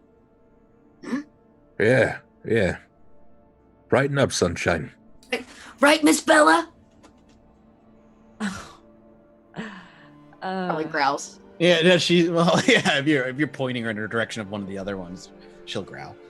If you point her towards Ollie, she hisses. I like how I get the hiss and everybody else gets the growl. Of course. So I think that because we don't have a location and we don't know things, making a plan is probably not really an option. We just don't have enough information. The thing is, we had a plan. We had ideas. We had the location that we knew the Sabat went to. Like, what did you find there? You find a load of doors that you had to break. What was behind the doors that was so well locked? A lot of Italian food. Mostly. I love about the women. Yes. There were some women there. So to the wall, they were unconscious. Food. And I thought they were food. Okay. But the men that came in, I don't think they were kindred. Which means that a kindred visits there relatively regularly, because you can't leave people chained up for a wall for all too long before they start to spoil. Especially if you're a powerful kindred. Sure, if we're us, we eat what we can get. If you're a powerful kindred, you want something fresh. You're powerful and you have food wherever you want. Before they spoil. Know. Yeah, You sound in real... Forgive me for this, but you sound in real Sabat right now. They're not a fucking bag of milk. That's not just a Sabat. That's any old kindred who... Remember the word kine? Literally but we're not exactly old kindred. And I'm not just gonna grab onto the handlebars and just brace this into the next century or however long I live. I get it. You're angry. You can be angry. You can be mad at me. You can curse and cut me down all you'd like. No. But something very incredibly important to me is on the line. And you've made it less likely that we'll get him back. I saw differently. I saw this as an opportunity. What's done is done. Thank you, Ava. My God, thank you. We're gonna have to just come up with a new plan. then. Just, I don't know. Here's the thing. Here's and you know, I'm just Dakota, right? So what the fuck do I know? But I have this feeling that when they're ready to let us know why they have the kid, that they will. And it'll be on their terms. Screw their terms. We will frickin', as soon as we find out, we can figure out our own terms. I don't.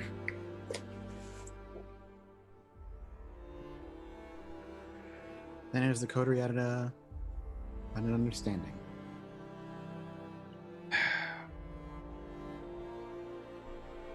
What's done is done, I agree. But I have the feeling that's going to happen again and again. So what, you want to put a bunch of rules down? No. What we as a coterie can or can't do? No, I don't think that anyone would follow any rules here. I don't think anyone would even follow any agreement, let alone hold on long enough to... What is it that you want, Zach? I tried to help in the best way I can. We had a good plan. And you know what? This, and it just, Zach puts like one arm on the side of the table and just pushes off all the documents. The plan was half-assed. It was not a good plan, Zach. Just because you throw together every small piece of information you have into a fucking bowl doesn't make it a salad. And it definitely doesn't make it taste good. So, in the end, we didn't have enough information. Had we staked that building out, we would have found nothing. It would have been a waste of time. I've staked that building, Ollie staked that building, and he went inside. Okay. Okay? Then why were there girls chained to the wall if there's not a kindred inside? There probably is a kindred inside. Then you didn't search particularly well. And you blew our cover by going in early. Okay, well, I didn't blow anybody's cover. Well, I did kind of blow cover. But I did it for Ollie's sake. Look, Zach, the point of the matter is, it's over. There's no going back. We can't fucking redo it. You're not going to be able to wipe everybody's memory. So we need to own up to the fact that Ollie did what he thought was right. It's not our boy. It's his. And in the end, your plan does not trump his want to save him. That's all I've been doing up to this entire point, is everything that I thought was right. Every time that I've done anything, it's because I thought it was right. Then why did you ask for help? Because I need help. Then why not let us help? Because I don't think we're going to find the answer buried in the bottom of a book. Sure. I agree. Then my purpose here, and I gesture to the stuff on the floor.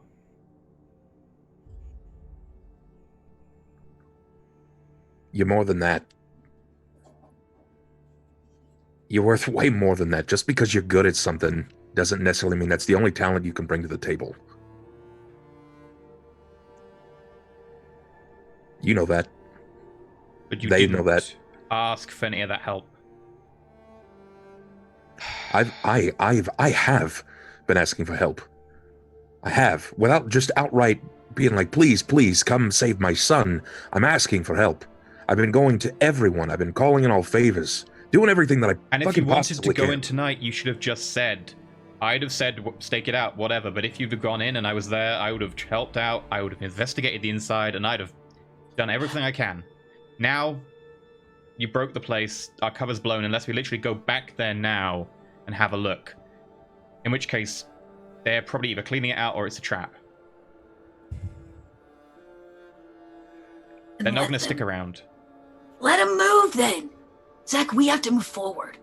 Ollie went in the door without me and I was fucking standing out front, shaking a cup with change in it. Then what's next? Okay? What do we do next? Yes, thank you, Ava. We have to figure out what we do next. You mean a plan? No, not necessarily. I just need a lead. We had one. No, we didn't. It was a dead end. It was a dead end. Dead She's end. right. There's nothing there. Just because we gather them all there doesn't mean that my son's going to be there. Sure. When the time comes, I'll help. But until then, I don't know what I can do to help you. If we have a plan and we agree as a coterie a plan. Did we ever finish going through the video files from the orphanage? You did. The I pictures did of every... Yeah, in the downtime, we got pictures of everyone and they're on a board. Oh, I was about to say, Dakota didn't do that. No, Zach is like literally pointing to the board like every morning for like 2 weeks, being like, memorize the faces if you see them, follow them. So we haven't then, Mathis, like just going through that video footage, we didn't see the boy taken or leaving, did we? Correct. You didn't. Okay.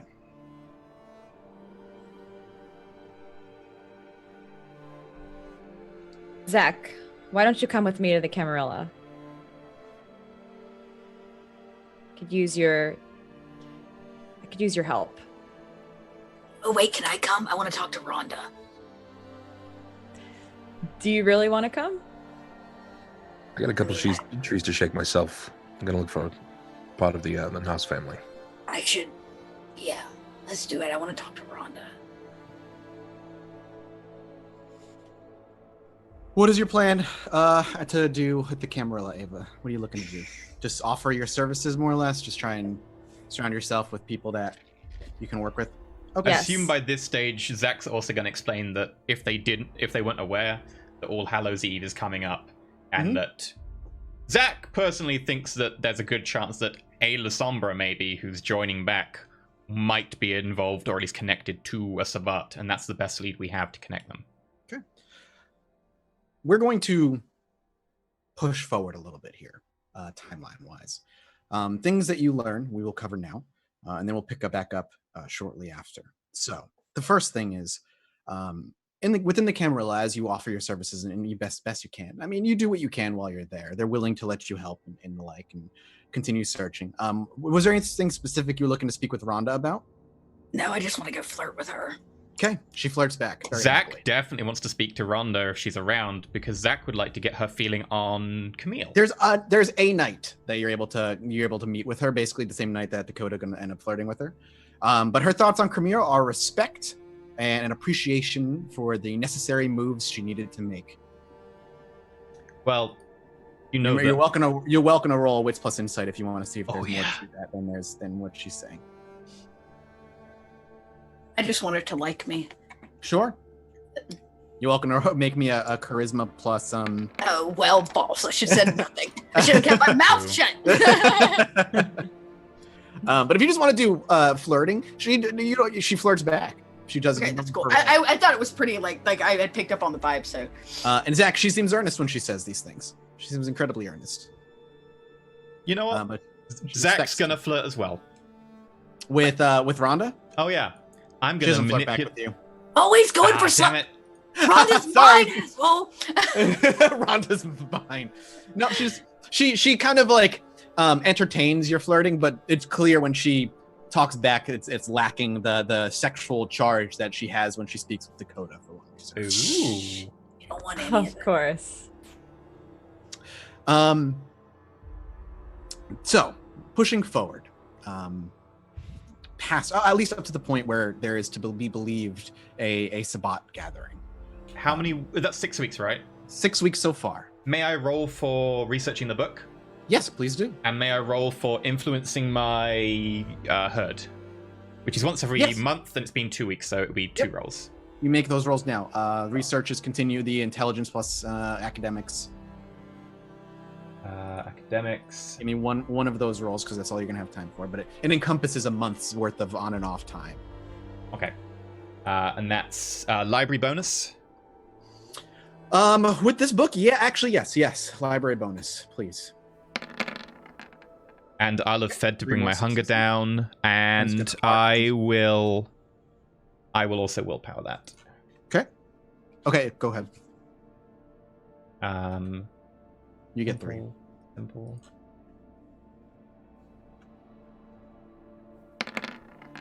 So that's One more another success. one. So that's 4 successes, 4 which brings me total. up to 20.5. Yep.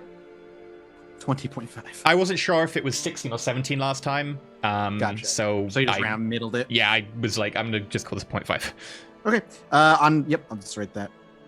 Okay. And then for influencing my herd,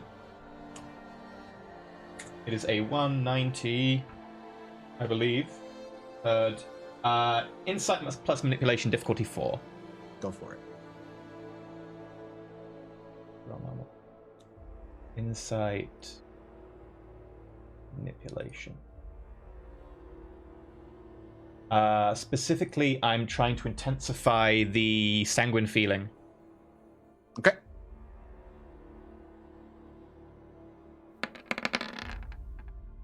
Yep. That becomes intense after fleeting. Disgrace is the one above intense, isn't it? I think so. Okay. And then the second time, I'm going to try and influence that upwards again. Okay. Through Disgracia. That's a 7. Damn. Nice That's a roll, crit dude. success.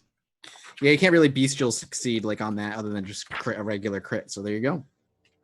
Okay, in which case, at some point, I'm going to have a very lovely date with Ava. It's going to be an amazing date. I'm going to save up like most of like half a month's worth of money, and I'm going to like get a nice hotel room, and I'm going to wine and dine her, and then I'm going to feed on her Disgracia. I assume you didn't mean Ava. I was like, No, wait a sorry, minute. Eva. Very, very similar names. I was like, very wait, confused for a what? moment. I was like, Weird. No, Yeah. that would be wrong. Okay, now we're like really weird. And if you wouldn't mind, can I get Disgracia that is consumed when used 1 XP towards either presence or blood sorcery? It must be one of those two. Yeah.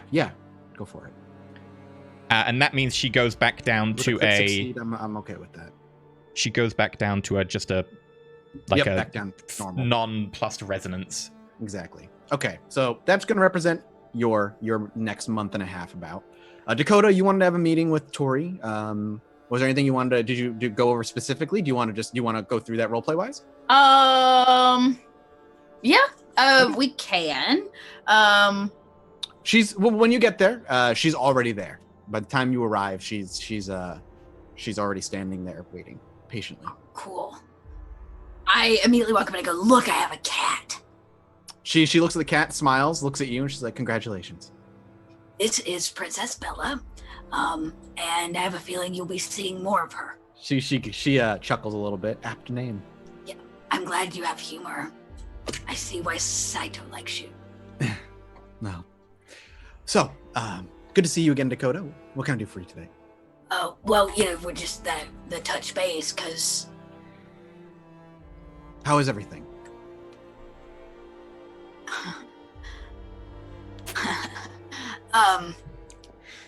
Well, it's kindred life, if you know what I mean.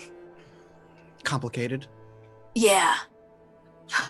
Yeah, it is. Anything you want me to bring back and tell Mr. Shuichi? Mr. Saito. Yeah. Let him know that I'd like to talk with Molly. I've made a decision. Understood. I will. I'll let him know, and he will reach out when he has the opportunity. Cool. How are you? I'm good, thank you. Is that nothing else? You're just Is that good? all for the night? Well, I guess so. She smiles. She's like, As much- I apologize. I just have a busy night ahead of me. Oh, sure. Forget busy kindred and all that jazz, lifetime live and whatnot. Well, I do enjoy our dumpster chats, so... She laughs when you say that. She's like, yes, I guess I'll call it that from now on. Dumpster Cool. chats. Yeah.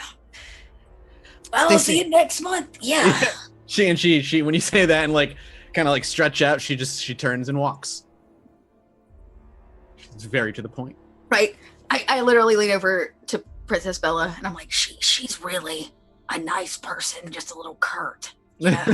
Bella boops your face. This is alternate timeline Ida right here. yeah, this is how Ida actually becomes Ida next. Okay, cool. Okay, cool. I assume I know what Ollie's doing during that month and a half, prowling the streets and the like. Yeah, trying to find Flick and Rudy. Okay. I had 2 really quick bits of RP I wanted to do, one with Ava and one with Dakota. What was the response to the Camarilla when we said maybe La Oh, yeah. Sombra? I just want to understand what the Camarilla said when we put forward that. Say that again. What was when we what said would you- like the whole All Hallows Eve is coming? There's an event for the Sabbat. Also, I'm dubious about maybe the La Sombra. Any one of them could still be a Sabbat spy. What's their names? You are able to find, at least Ava's able to find out for you. There are no official La Sombra who have joined the Camarilla yet. They are just welcome. Sure. Other than that, you are welcome to have your moments. Choose who you'd like to have them with first. I meant to ask Dakota last time and then forgot, so I'll do it now. At some point, when Zach and Dakota are in a similar proximity to each other, Zach's just going to start. So, Camarilla didn't really take our suggestion on board particularly much. What suggestion? The whole All Hallows Eve thing. Yeah, no shit. I didn't take it well either. Yeah. Sometimes feels like beating your head against a brick wall. What does? Trying to tell the Camarilla that maybe something would be useful. Telling them what? Any course of action that's at all beneficial, other than just continuing doing what they're doing.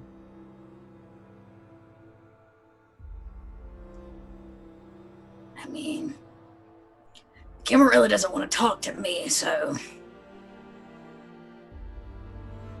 How does it make you feel? I can't be who I am around them. Is it therapy day? I mean, it... You know how I feel about it. I've kind of made myself overtly clear. But at the same time, I recognize that we are in bed with them. And to avoid you and Ava and Ollie becoming second wind to what inevitably would be my death, I'm just going to keep my little pup mouth shut. Insight. You don't have to. That's shit true story. She's just not going to talk to him. She's going to do what they ask her to, but she's not talking to him. Okay. Except for Rhonda. Specifically, I meant to insight, like, are you just going to play by the Camarilla rules? Yeah, she's very, okay, yeah, and so, yeah, I'm going to just do what I have to so that they can continue to ignore me. Do you want me to roll insight? That's the truth. Okay. I mean, if you're asking, you're welcome to roll insight, but you're going to find that it's the truth. Do I want to roll insight then? No? Okay. You don't need to. Okay. You know Dakota. Dakota wears her emotions on her sleeve. She doesn't lie, and if she does, every single time it's been so painfully obvious. So bad. She's not deceptive at all. Yeah, she's not a deceptive person. True. Zach's just very worried because there was a pretty quick turnaround from I'm dubious about the camera that I hate Camille to let's see what happens. That's why Zach's just a bit cautious. Weeks are passing over time. It's not like the next night. Lots of weeks have been passing. She's had time to mull it over. Dakota. Oh. I just walk up to him and I'm like, I can feel your eyes piercing through me. That's because I'm looking at you. No, it's because you're trying to find something. Sidebar. Mathis, did we ever find out if there were any Anarchs in the Camarilla? I wanted to just ask in my downtime if we could ask the Camarilla, are there any... Not Anarchs, sorry, Gangrels. Oh, if that's something you want to find out. I would have just straight up asked it. I literally would have not researched it. I've just said, hi, are there any Gangrels? Because I want someone for Dakota to connect with. Gotcha. I imagine you ask Rhonda, probably the first opportunity you get, and the first, like anybody in the Camarilla that has at least any knowledge of what's going on outside of just some low-life people, because you can't really get a hold of the Primogen Counselor and the Prince, especially pretty much ever. But she smiles and she's like, yeah, there's a few that are milling about Chicago that at least, obey the laws of the Camarilla and claim to ally with us. Any names or rough locations? Just want to put Dakota in contact with someone on her own kind who is also Camarilla. When you say that, Rhonda just brings her hand to your cheek and kind of just strokes it gently. She's like, I'll take care of that myself, don't you worry. Okay. In which case, flashback to the scene with Dakota. Yep. Sure. Well, apparently there are Gangrels in the Camarilla that are around somewhere. Oh, I'm sure there are. There are gangrels everywhere. True. Less of them in the camera these days than they used to be. By a lot. By a lot. Zach's little voice in his head is like, no, actually, this is specifically not a lot. Okay. Maybe try finding and talking to one of them. Why? Because... You really think they're going to want to talk to me? What, other gangrels? 2 gangrels meet in a bar. I don't know, there's a joke there somewhere. I think most of the jokes I've heard have been rather derogatory to gangrels. Yes, Zach, I'm fully aware. Everything's derogatory to gangrels. Well, they don't tell jokes about caitiff for a reason. What do you want to know? Are you genuinely okay with us being Camarilla? Fuck no. That I can accept. But I, for some strange reason, have this little piece of me that likes the 3 of you. Even your books and stuff. What? Cat got your tongue? Somehow I feel that You line. hold it, and then when you hold her up, the Bella the cat just goes. As she holds it up, can I try and roll Animal Ken to try and just, like, placate the cat so it doesn't be too angry this time? Do you want to pet it? I will try and pet it. Go ahead, charisma plus animalkin. So this is going to be 2 dice. Yeah, sweet. Beast will just fine. fail. You snap its neck. Yeah, that's going to go well. And then Zach dies.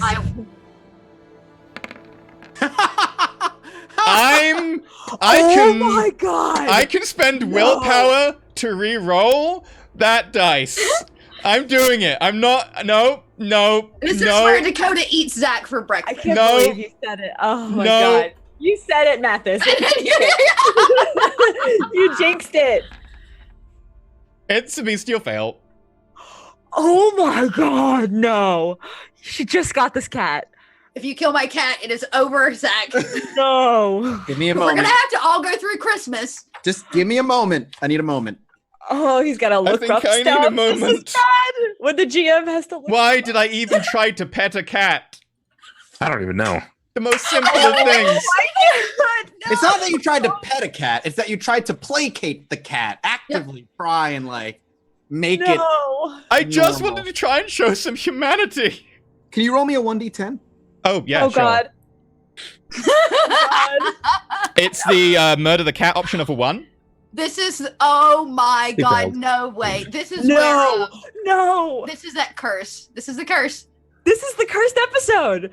Yeah. I It should really never is. have taken this cat in. I swear, this will, oh my god, if Dakota loses another pet. This is the end of the coterie. To be Oh fair, my I God. think Dakota's quick enough to stop Zach if Zach tries to kill a cat. That's probably true. Zach is not particularly good at attacking things. I have 1 dice. That is also. I will more likely injure myself. This is juicy. Dakota Oh, it is. It's murder cat. I'm struggling, man. I'm struggling right now. Oh no, this is so. Nope. It's If it fine. has It's to fine. happen. Mathis, bring it. You go to placate the cat. Okay. It's growling at you, and you want to pet it. You do. But the beast has something else in mind. Cats are easy prey. Yep, they are. Can I get opposed dexterity plus athletics checks, please? Oh, Okay, well. I'm better at that. That's not better than you, but still. Oh, Oh no. Dakota, Oh, no. use willpower. No. Use willpower now. Oh Yeah, god. that's worth the willpower. You can I roll. have one. You can re-roll up to 3. oof. Pre-prep those Fs in chat, boys. That's. Oh. Oh no! This is just destined to. Oh my 3 god. dice, guys. I rolled 3 dice and got 3 successes. We're gonna break Dakota, and this is where it is. There's a hunger there that kind of just shows up. Cats are easy prey, and well, animal blood is as good as human blood, at least at your blood potency. Yeah, it is. It's great. But you know, you can keep it to yourself. You have it under control, and you go to just to pet the cat. Try and move in a way that it slows it down. but the cat immediately bats at you. And that pisses me off. Triggers you instantly, and without even reacting, as you snatch the cat by the scruff and you rip it out of Dakota's hands, and without even a moment to think about it, you just hold it and bite. Can I make a attack roll against it? No, I was going to say, can he claw his face? The cat's helpless in this situation. Okay. It can attack, but it does superficial Can I damage. attack him? You are going to have one opportunity to get him before he drains the cat dry, because there's not a lot of blood in the cat. I'm about to make a brawl check so hard. Oh my god. And you're allowed to make me a dodge check, EE, if you'd like. Okay, so I'm gonna do it with brawl, and I get my extra die. How does it work? Am I focused on trying to drain the cat as quickly as possible? Yep. If I am focusing on draining the cat, can I do it quick if I don't dodge? Because I am the beast right now. Yeah, it's not so much a race though for the beast, because the beast doesn't think like that. It doesn't plan ahead like, oh, Dakota's gonna do this, let me do this. It just is instinctual. Okay, so I'll instinctually dodge while draining it. Okay. Yeah, you're gonna give it a shot to give it a dodge. Okay. That is one success. Okay. All right, and I'm gonna get 8 die. Jesus, save the cat. Okay, you're good. The cat does take a point of damage. Unfortunately, your hunger is already at 1. It can't go down any further. So you peck it for 1 point of hunger. But what does Dakota do? How does she snatch the cat back as you see the fangs just sink into it? Oh my god. The face on Zach is a face you have seen prior. It is not on me. Yeah, not on necessarily Zach, but on other, like there is no thought behind his actions. I will. Oh god, I'm going to tackle the shit out of him. I mean, I make a running, flying squirrel leap at his face, Sure. To break him and the cat apart, and then I proceed to be banging his head into the ground. Go ahead. So she leaps at you, and it loosens the cat immediately. You are now straddling on top of him because you won the roll. Now he's being grappled, so it's going to be opposed strength plus brawl checks while Zach attempts to fight back. Do I see this? Because I'm. I imagine this is happening not in front of a group. I probably was in her room and then got knocked out into just. You might hear a kerfuffle if you're in the Haven, but not yet. So can my beast use my abilities? I mean, technically, yes. What are you looking to do? If Zach's beast uses his abilities, Zach's instinct and his beast instinct is probably not to fight back. It's probably to just command her. Oh yeah. Okay. If the beast can do that, if the beast can't, I'm happy. But in all honesty, Zach's beast would probably use what it has. So you're gonna make that roll, but it is going to be against her strength plus brawl. And if she has more successes than you, she punches you in the mouth before you can say anything. That's fine by me. So that's how it's going to roll. And that would be 11 dice. Or, I'm sorry, 10 dice? 9 dice. 9 dice. That's 7. You rolled a crit success, so you're rolling a 7. So we'll see if he rolls better. So it will be a rouse check. Yep, rouse away. Okay, you go hungrier. Not much. I'm just gonna drink the cat blood off myself afterwards. It's fine. I hope I don't win. It's manipulation plus dominate, I believe. I think you are correct. Which is 7 dice. Okay. Oh, that's right. I got the crit. So 7 is my success. So he needs to crit succeed, basically. 4. Okay. You go to do what you do instinctually. Every time there's a problem, you meet their eyes and you just say something, a word. You command them. But as you lock eyes with her, she is fierce looking. She's angry. Dakota angry is scary. And you go to open your mouth. Before you can, her fist just comes up and crashes down into your mouth, just cracking your teeth instantly. It doesn't knock you out, but you go to say a word and it's just and you just get punched. Taking 7 superficial damage halved, rounded down. 4. 3. Okay. 3. So you've taken 3 superficial damage. Just crap. Okay. Really. I need to put combat music on. Well, it happened rather fast. I will stay at this point. Okay, I've punched him once. He broke his teeth out. I'm gonna put my hands around his throat. Have you lost your mind? Zach, at this point, you're allowed to regain your senses. That was a hard hit. That was but it could also piss Zach off and send him into a fury frenzy. True You just got story. clocked. I think it would be fair to make me roll versus a Fury Frenzy. Please do. I think Uh, it's just a difficulty of 2, but I'll double check. is it willpower or is it Yep. a composure So it's resolve? always the same. It's always a willpower check. Guys, I've got good news. I've spent most of my willpower today already. I was gonna trying say, to not you're eat like- cats. You're spent on willpower, so Yeah. So I've got great news. It's 2 dice, oh god. You need a success on both. and I can't use anything to boost this. There's no way. It's just a willpower, right? So there's no influence. It's 2 successes. Wow. Holy crap! You are able to Impressive. regain your composure before you feel, as you go from like the beast being hungry, it quickly snaps over to being pissed off. It just got clocked. But that shift in its intentions was enough for Zach to snap back and take control. But here, Ava straddles you. This is with the her hands around your throat. Yeah, this is the first time Dakota. that Zach's really lost it to the beast. Mm-hmm. So Zach's just gonna be very dazed and confused. Also, he got punched in the face, and tackled. So I think Zach and just still stands on there. top of you, holding you down. Use your words carefully.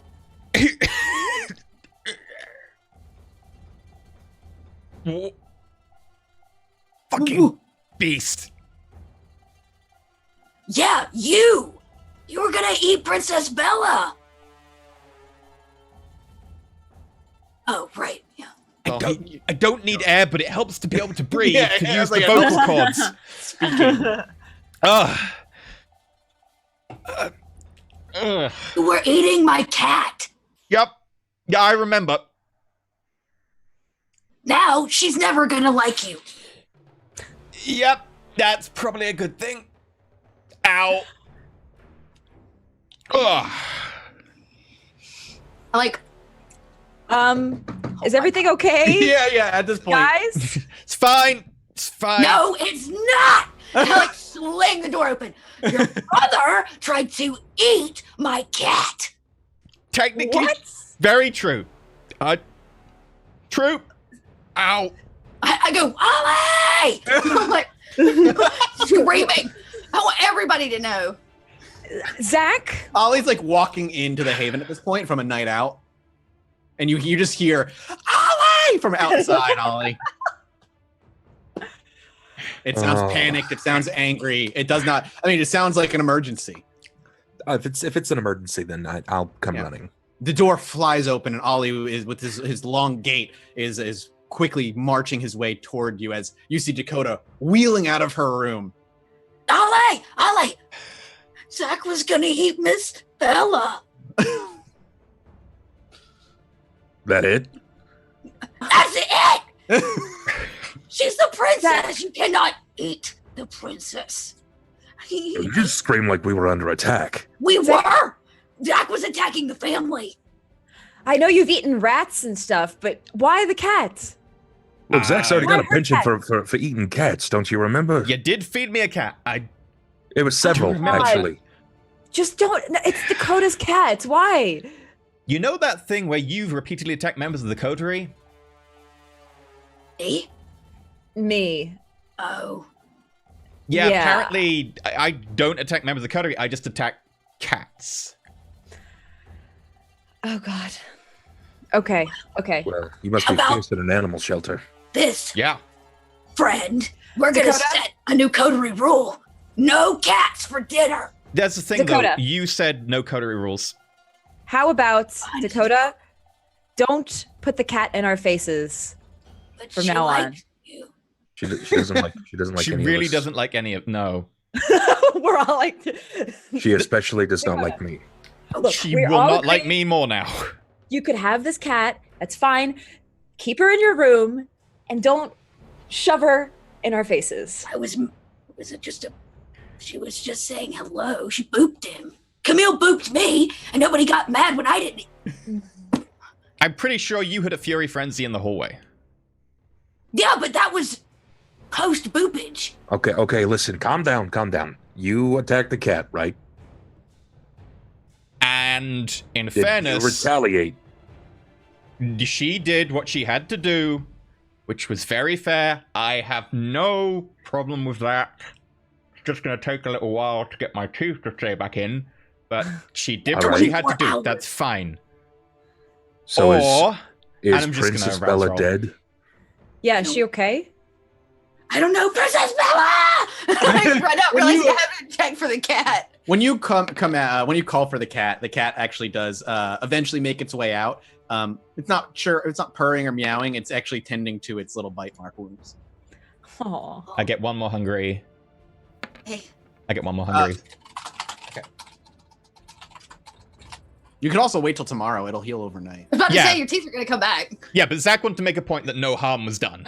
Okay, gotcha. That's fine. I And see then what I'm gonna also just lap up the little bit of blood that I have left around. Is that enough not for one? enough. Not enough Okay. to stay to hunger. Sure. In which case, Zach's just gonna... Yep. No harm done. That's... okay. Well, at You least say the no cat's harm alright. done as Dakota looks at the harm done to the cat. Look, Apart from Princess Bella, I don't think I'm gonna talk to the beast anytime soon. yes. Look, we all have those moments, so it's okay. But And if we that's- leave the princess out of it, please. I'll keep her out of your faces since all of you seem to have something against cats. I don't have a problem with cats. It's got a problem with me. Apparently, I don't have a problem with them either.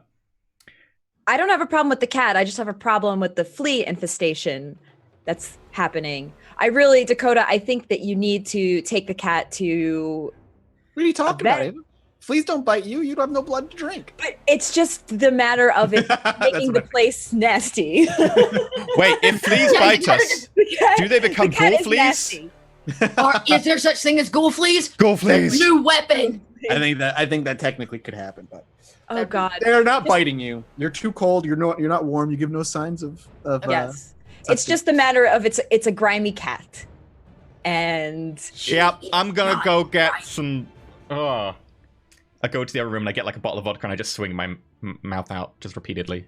I pick up Princess Bella and I She's- coddle her. It's She's okay. she's trying to tend to her bite marks. I know. If I feed her blood, does it help heal? She's already gonna be supernaturally healing. Actually, okay. You don't need to keep up with that. She's not a human. Feeding her blood won't do anything more. Okay. Chaos ensues, and so time passes. Was there anybody else you want to talk to, Zach, or do you want to? I wanted to briefly Please, talk to Zach. Ava, All right, brief talk to Ava. Go for it. and I will visit my people to get my hunger back down. But I visit Ava. Ava, I wanted to ask a favor. yes. Could I get a drop of blood? Did the cat not do it for you enough? Do you need what's the I don't need that much blood. I just need just a taste. just a taste? Why? What are you scheming, Zach? Because one of the few things I do not know is how to GTFO, which, considering the trouble we're around, is probably a good idea. And how will my... You're gonna have to explain this in... Toreador blood contains the power of celerity, of speed. I see. You just wanna use me. My abilities. If I could anyone else, I would do. Might be some other Toreadors we could make friends with. They normally are very reserved about sharing their abilities, and also would probably wonder why a Malkavian wants to borrow their abilities. All right. You know what? Fine. Only because I know it'll help you, and you're my brother, and I want to help you out. But will this have any other weird side effects or anything? If it's only a taste, no. Also, I'm immune to blood bonding. That would be very weird. Yeah, that's why I'm that saying. Would be very This weird. is- I'm still trying to get used to this whole cative thing. I don't. That's not at all. Yeah. Sure. I mean, my whole life I thought you were something then that you weren't. So. Well, so did I.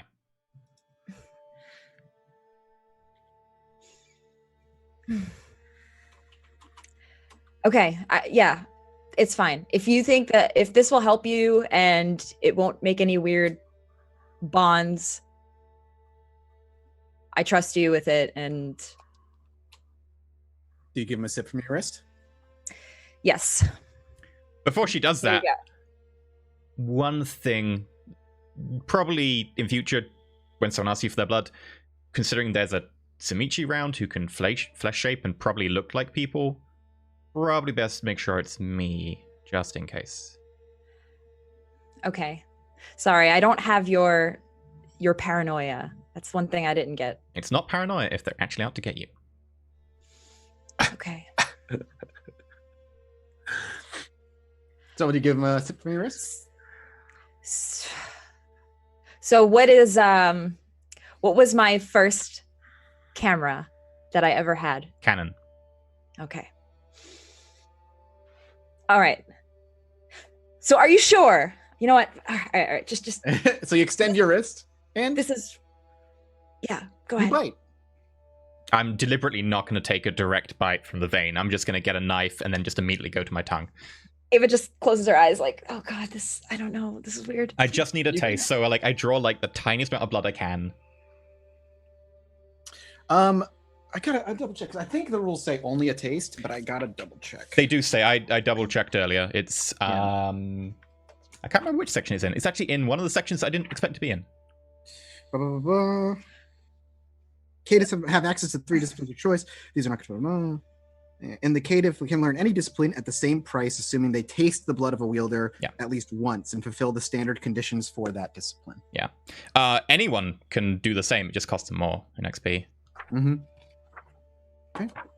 So, Zach, is this something you plan on doing with the other coterie members? Pretty sure they suspect something more dodgy was up. Is there anything more dodgy that's up? Nope. Why would there be? I don't know. You always have something up your sleeve. Zach, pulls out a potato from his sleeve. Okay. I mean, look, I trust you. I do. Rule of thumb, if they try and then keep your blood in a vial or something, probably more scary than if they just taste it. Okay. I don't plan on giving my blood to anybody. So you don't have to lecture me on the safety of it. Okay, good to know. Anyway, I'm gonna go and drink some more horny internet dating people because cat I can still taste cat. Lovely. Okay. On that, time passes. Halloween and All Hallows Eve and all that comes and actually goes. And no Sabbat gathering that you're aware of ever takes place. But there is something that important that happens on that night. Something with the Camarilla. They arrive, Ava learns through the grapevine, rather, that on All Hallows Eve, the Camarilla showed up to Mark's bar. And from your understanding, digging a little bit deeper as time goes on, purchased Mark's bar. And Lady Bella has brought that back under properly the Camarilla domain. Now, technically, all of Chicago belongs to Bella. She is Prince. But they make an effort to take Mark's bar back. It is purchased, it is torn down, and is being rebuilt as something else. What is it is being rebuilt as, you're never able to quite figure out. However, things begin to move slowly in Chicago. The past year of your lives, it was fast. Things were happening. Anarch, Camarilla, potential Sabbat, constantly people at your door. After Bella took over, not only did the peace kind of return and a calmness return to Chicago, but everything seems to slow down to a painful crawl. Zach knows, I'm sure. Ava even probably finds out. And it's frustrating to Dakota and maybe even infuriating to Ollie. But this is the pace the Camarilla typically, and most kindred typically, work at.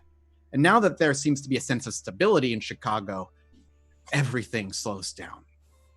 Finding the person you want to talk to takes weeks. Waiting for information can take weeks, months sometimes. A year passes. Rowan is nowhere to be found. Flick hasn't shown up, but you're constantly assured that that's normal. A year passes. A year. Wow. A year of peace, quiet, and a stable, quote-unquote, Chicago. A year of book. A year of book? We'll get to that another time. Yes.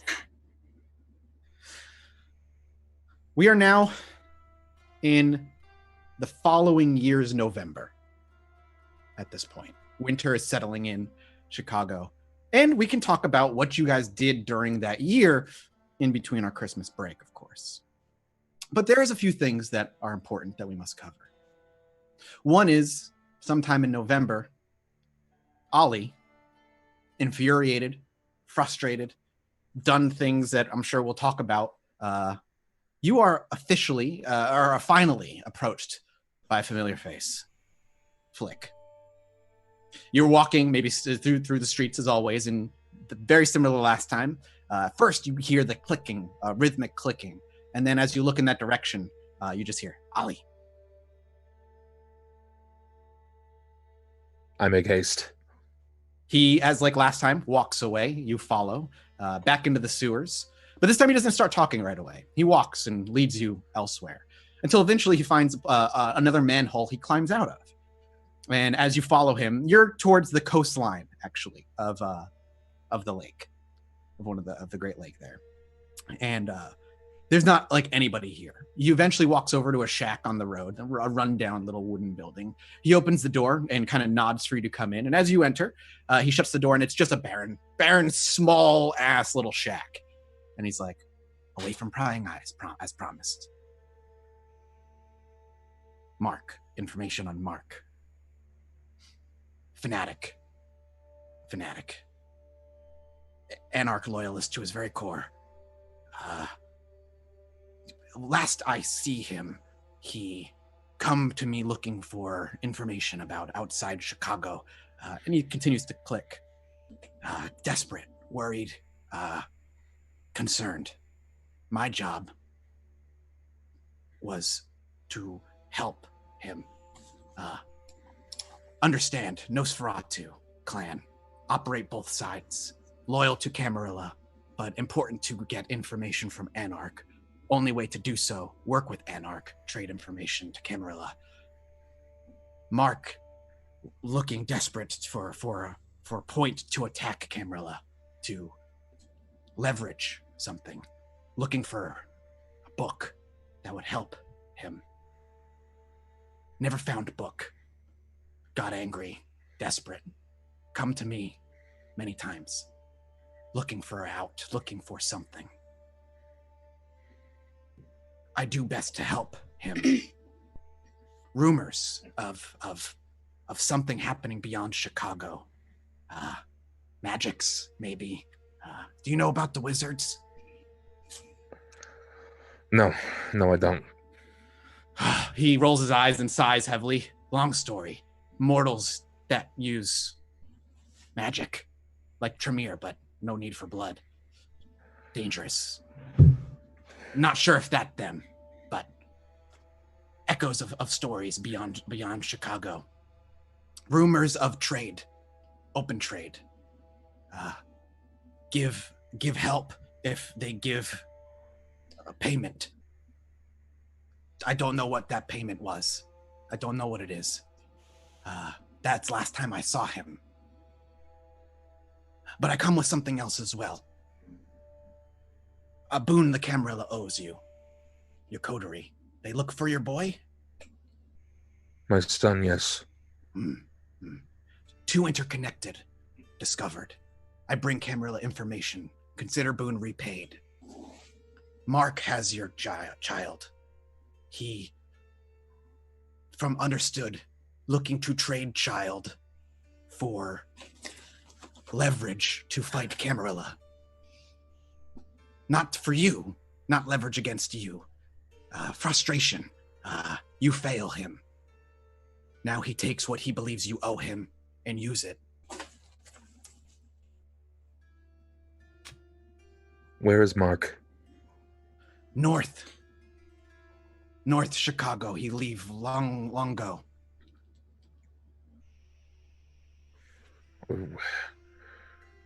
Where did he leave to, Flick? The rumor is take boy to trade for power in small town north. Like north. He seems frustrated. Name town. Name town. It's far for kindred. Dangerous. I think town name was Madison. And we'll cut this episode here. And we'll pick up in 3 weeks. 1 year later. Where everybody tells me what they're doing over the year. Experience will be diverted. And we could talk about your next plans from there on out.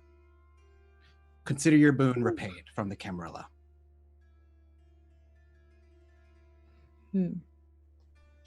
Well, damn. Wow. Oh, man.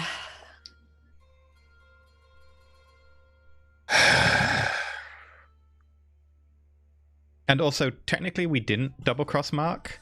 Right. He refused us after Ava didn't kill a person. So we didn't double-cross him. He fired us. Just saying. My honor is intact. Believe what I don't think that was all the reason. I think there was other things for sure. Well, we tried to talk to him afterwards and he wouldn't talk to us, so oh well. His fault. But yeah, thank you very much. That was a bit of a cliffhanger. Mathis. Oh. It's the holiday break. I can't leave you with nothing. Only a little one. Only a tiny Sure, just a year. That's fine. This is fine. year of slow-moving peace in Chicago. Finally, peace in Chicago. Ollie's gonna go to Madison and pass out bows free 99 for everyone. Oh, Heard there my are cats in Madison. goodness. Oh yeah.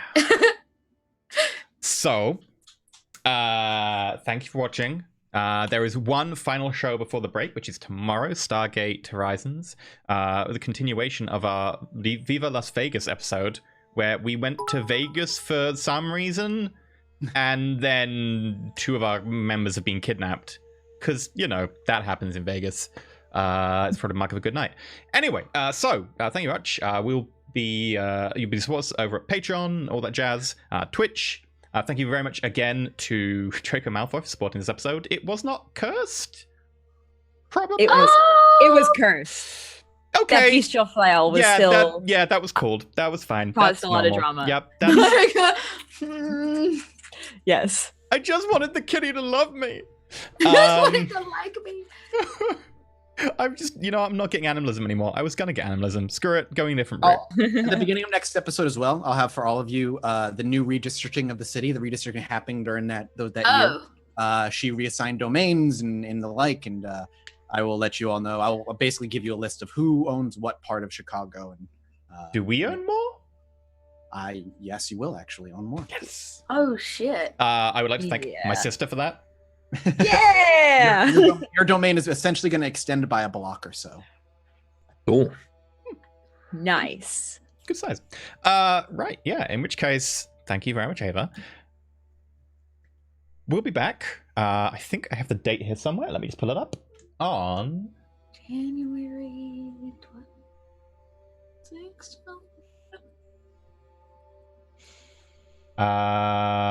Returning on the 5th of January. Yep. So we'll be back 5th of January with a year's time skip. The location of next Mark and the boy. You can thank the very first poll that went up for that happening. Did he like frenzy or something and take rash action? I wouldn't say a frenzy. Okay, He just took rash action. He needed Okay. to do something. Yep. Yeah. I'm telling you, who wanted that. He was I'm pissed gonna- at us. Told you we need to get rid of that book. Episodes ago. The book. But I'll You say need to that. tell me who voted on that so I can hunt them down. I don't get names. I just get results. Bastards! and funnily enough, and I will put this forth. It was 4 options given. Two of Each them one tied? was going to have a very different outcome, but 2 of them tied. And because 2 of them tied, that's the reason this particular outcome is what happened. So you, all of those in that particular Patreon tier, because you ended up tying 2 of the results, this is the result of putting them together. Oh, Christ. Are we allowed to know the other options? Damn it. So yeah, a reminder that our Patreon revamp thing is now up. You can go check out the goals on that. There's also the Roll4It con panel about what Roll4It talks about streaming tabletop RPGs, which should be live now on the YouTube. And yeah, that's it for announcements. So, Mathis, who are you? What do you do? And where can we find you? I'm Mathis. Hello. You can find me at Mathis Games pretty much everywhere. Twitch, YouTube. Judge Mathis Games on YouTube as well. Chilluminati Podcasts for weird paranormal stuff. And Lost Initiative Show for more D&D stuff on Wednesday and Thursday nights over at twitch.tv/Lost Initiative Show. Okay. Ava, Miss Magitech, Tracy, what about you? Hello, everybody. Name is Tracy, also known as Miss Magitech. Awesome episode today. You could find me on Twitter, Miss_Magitech. I'm going to be going home for the holidays. I leave on Tuesday and I'll be in New York for the 2 weeks that we're gone, and then I'll be back. So I'm very much looking forward to that. Happy holidays, everybody. You guys are great. And yeah, that's me. Okay. Dakota, Chelsea, Little Yeah. Red Dot, what about you? I am Dot. You can find me online at Little Red Dot on all the things. I play a lot of tabletop RPGs and some video games on the side when I'm feeling saucy. Yeah. So you can come check that out. I mostly run indie tabletops, giving them a little bit of light and playtime to the general public when they're coming out of Kickstarters or brand new on the market. So we just closed out Capers, and next week we close out Witch Girl Adventures, which has been stupid fun. And I've got some cool things coming in the new year. So yeah. Come follow me. Come hype me up on Discord. Come chat with me in the Roll4It Discord because I'm always hanging out there. Yeah, that's what I do. I'm excited. I'm excited to have a cat that didn't die. I'm telling you guys, if you had killed that cat, Zach, Oh boy. it would have been really bad. It would have been. Just saying. Yeah. Yeah. We'll have to talk about that in the after show. Yes. Okay, and Ollie, Butcher, Hopkins, Bub, what about you?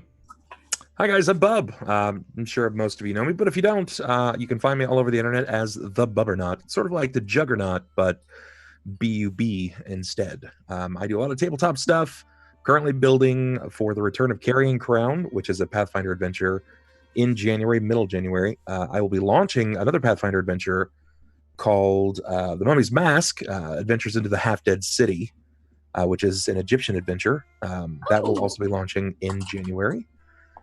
As always, Shackled City is ever encroaching on 150 live episodes.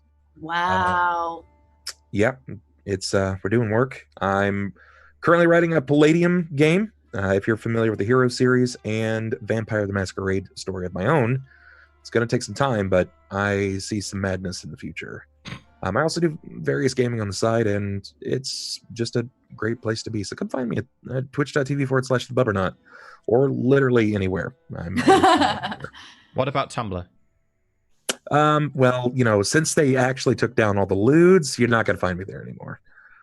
Yeah. Do you have female presenting nipples? I don't want to talk about it. I do. Presenting nipples.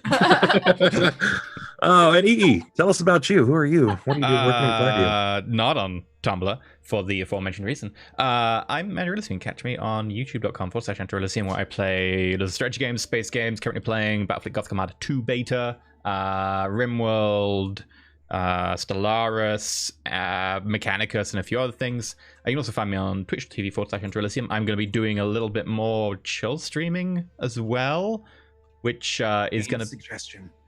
Hmm? Play Kenshi, EE. Kenshi. Why should I play Kenshi? What is it? It's 1.0. It's super hardcore simulation survival thing on Steam. Ooh. Oh. I think you would love it. It's like a mix of Mountain Warblade, Warband, and like a Dwarf Fortressy type thing. You have my attention. I just started a series on it myself. You have my attention. I'm here for this. We'll talk after. We can talk after. And I will soon be playing Kenshi on my channel, or possibly Twitch, apparently. Also, I did recently start, like literally on Thursday, a more chill stream of Witcher 3, and I will hopefully be doing a bit more chill streaming of Witcher 3 in the upcoming time, where we chat about random things while playing, including VTM. So that will be fun.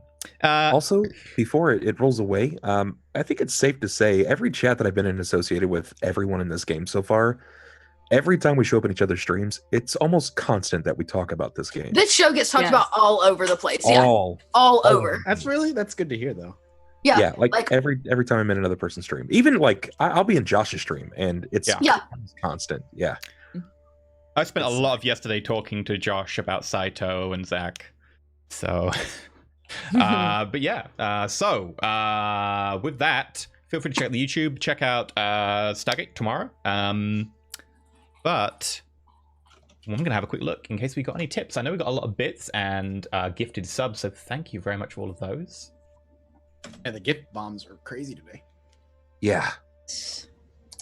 Just not a complaint. We love you. Thank you. Oh, do remember, by the way, that if you give bits and use the hashtag charity, a good percentage will be donated to charity from Amazon's end. So if you want to basically take Amazon money and give it to charity while still giving the same amount to, like, us, use that hashtag, because it literally is Amazon giving away money, giving their 20%. share. Yeah. Pwn7 tipped $5. Rip cat. I tried to rip the cat. I'm only strength 1. I'm not going to rip the cat. Straight up. It's not going to happen. I'm really glad. I'm serious, gang. Whew. Just wait for this after show, because I'm going to tell you why Dakota would have killed Zach on the spot. The alternate ending. I can make friends. Mathis knows why. I almost didn't give you a choice, and I almost just murdered it. But I know. Oh boy. I felt like that would have been like a step too mean. I'm not trying to be mean. I hate DMs that are just mean for being mean. I mean, I'd have been happy to make attack rolls, but I suck at attack rolls. I just happened to roll 3 dice on 3 dice. And Dakota rolled terribly. I did. The Unspeakable, $5. We should be concerned for socks as well. No! Oh no! No! I'm peckish. Anyway, and I believe, oh god, it's all taken up by sub things. Thank you, Zerg. Unspeakable, $10. She has animal companion. Oh my god, Bethy Bear is a Disney princess. Oh, she does not. She does not shower enough for a Disney princess. That's fucking great. Oh no, Dakota's like could be so mad. Can I just call her Bethy Bear from now on? Oh Yeah, no, totally. Bethy Bear. no. Just don't Please don't. in earshot. If you call her Bethany, she again.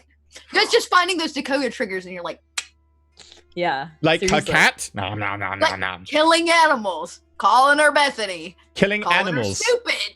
Wait, so you're saying I can't eat animals? Like we did in episode 1 where I That's ate... not what I said. Okay. And that was it for the tips. Thank you so much for all those ridiculous Combat Zerg subs and all the bits from everyone else. There were like some big bit bombs from JPville and Kier at the end, so thank you very much. And anyone else I have missed, thank you very much to everyone. We'll be back again with the last episode of this year of Stargate tomorrow, and then we'll be continuing on the 5th of January with more VTM and a year's time skip, which means that because Zach thrives on the time skips, I'm going to have like lists a You're gonna bajillion have- things. Yeah. You're gonna be spending a lot of that time doing one very specific task, Yeah. and you're not gonna have much wiggle room to do much else. But The book You'll would have- take me a year, and it's been a Yep. third of a year. So technically, True. I have a Zach's third of a gonna year. try to worm his way into more things that he could. depending on how well you roll, Yeah. depending on how well you roll, I like your wording. How he's Yeah. going to worm his worm way. his into way. Yeah. Perfect for Zach. Sorry, Zach. Also, Zach is definitely waiting for Ollie to become invisible. FYI, he's like, Oh, I know he is. I'm invisible. I know he will at some stage. I just wonder how long. So this is going to be interesting. Anyway, this is After Show material. So we'll be off. Thank you much for watching. But until next time, may the dice roll ever in your favor. see ya Bye, later. everybody. Have Bye, good guys. holidays. See you next year. Happy Sabbat winter solstice.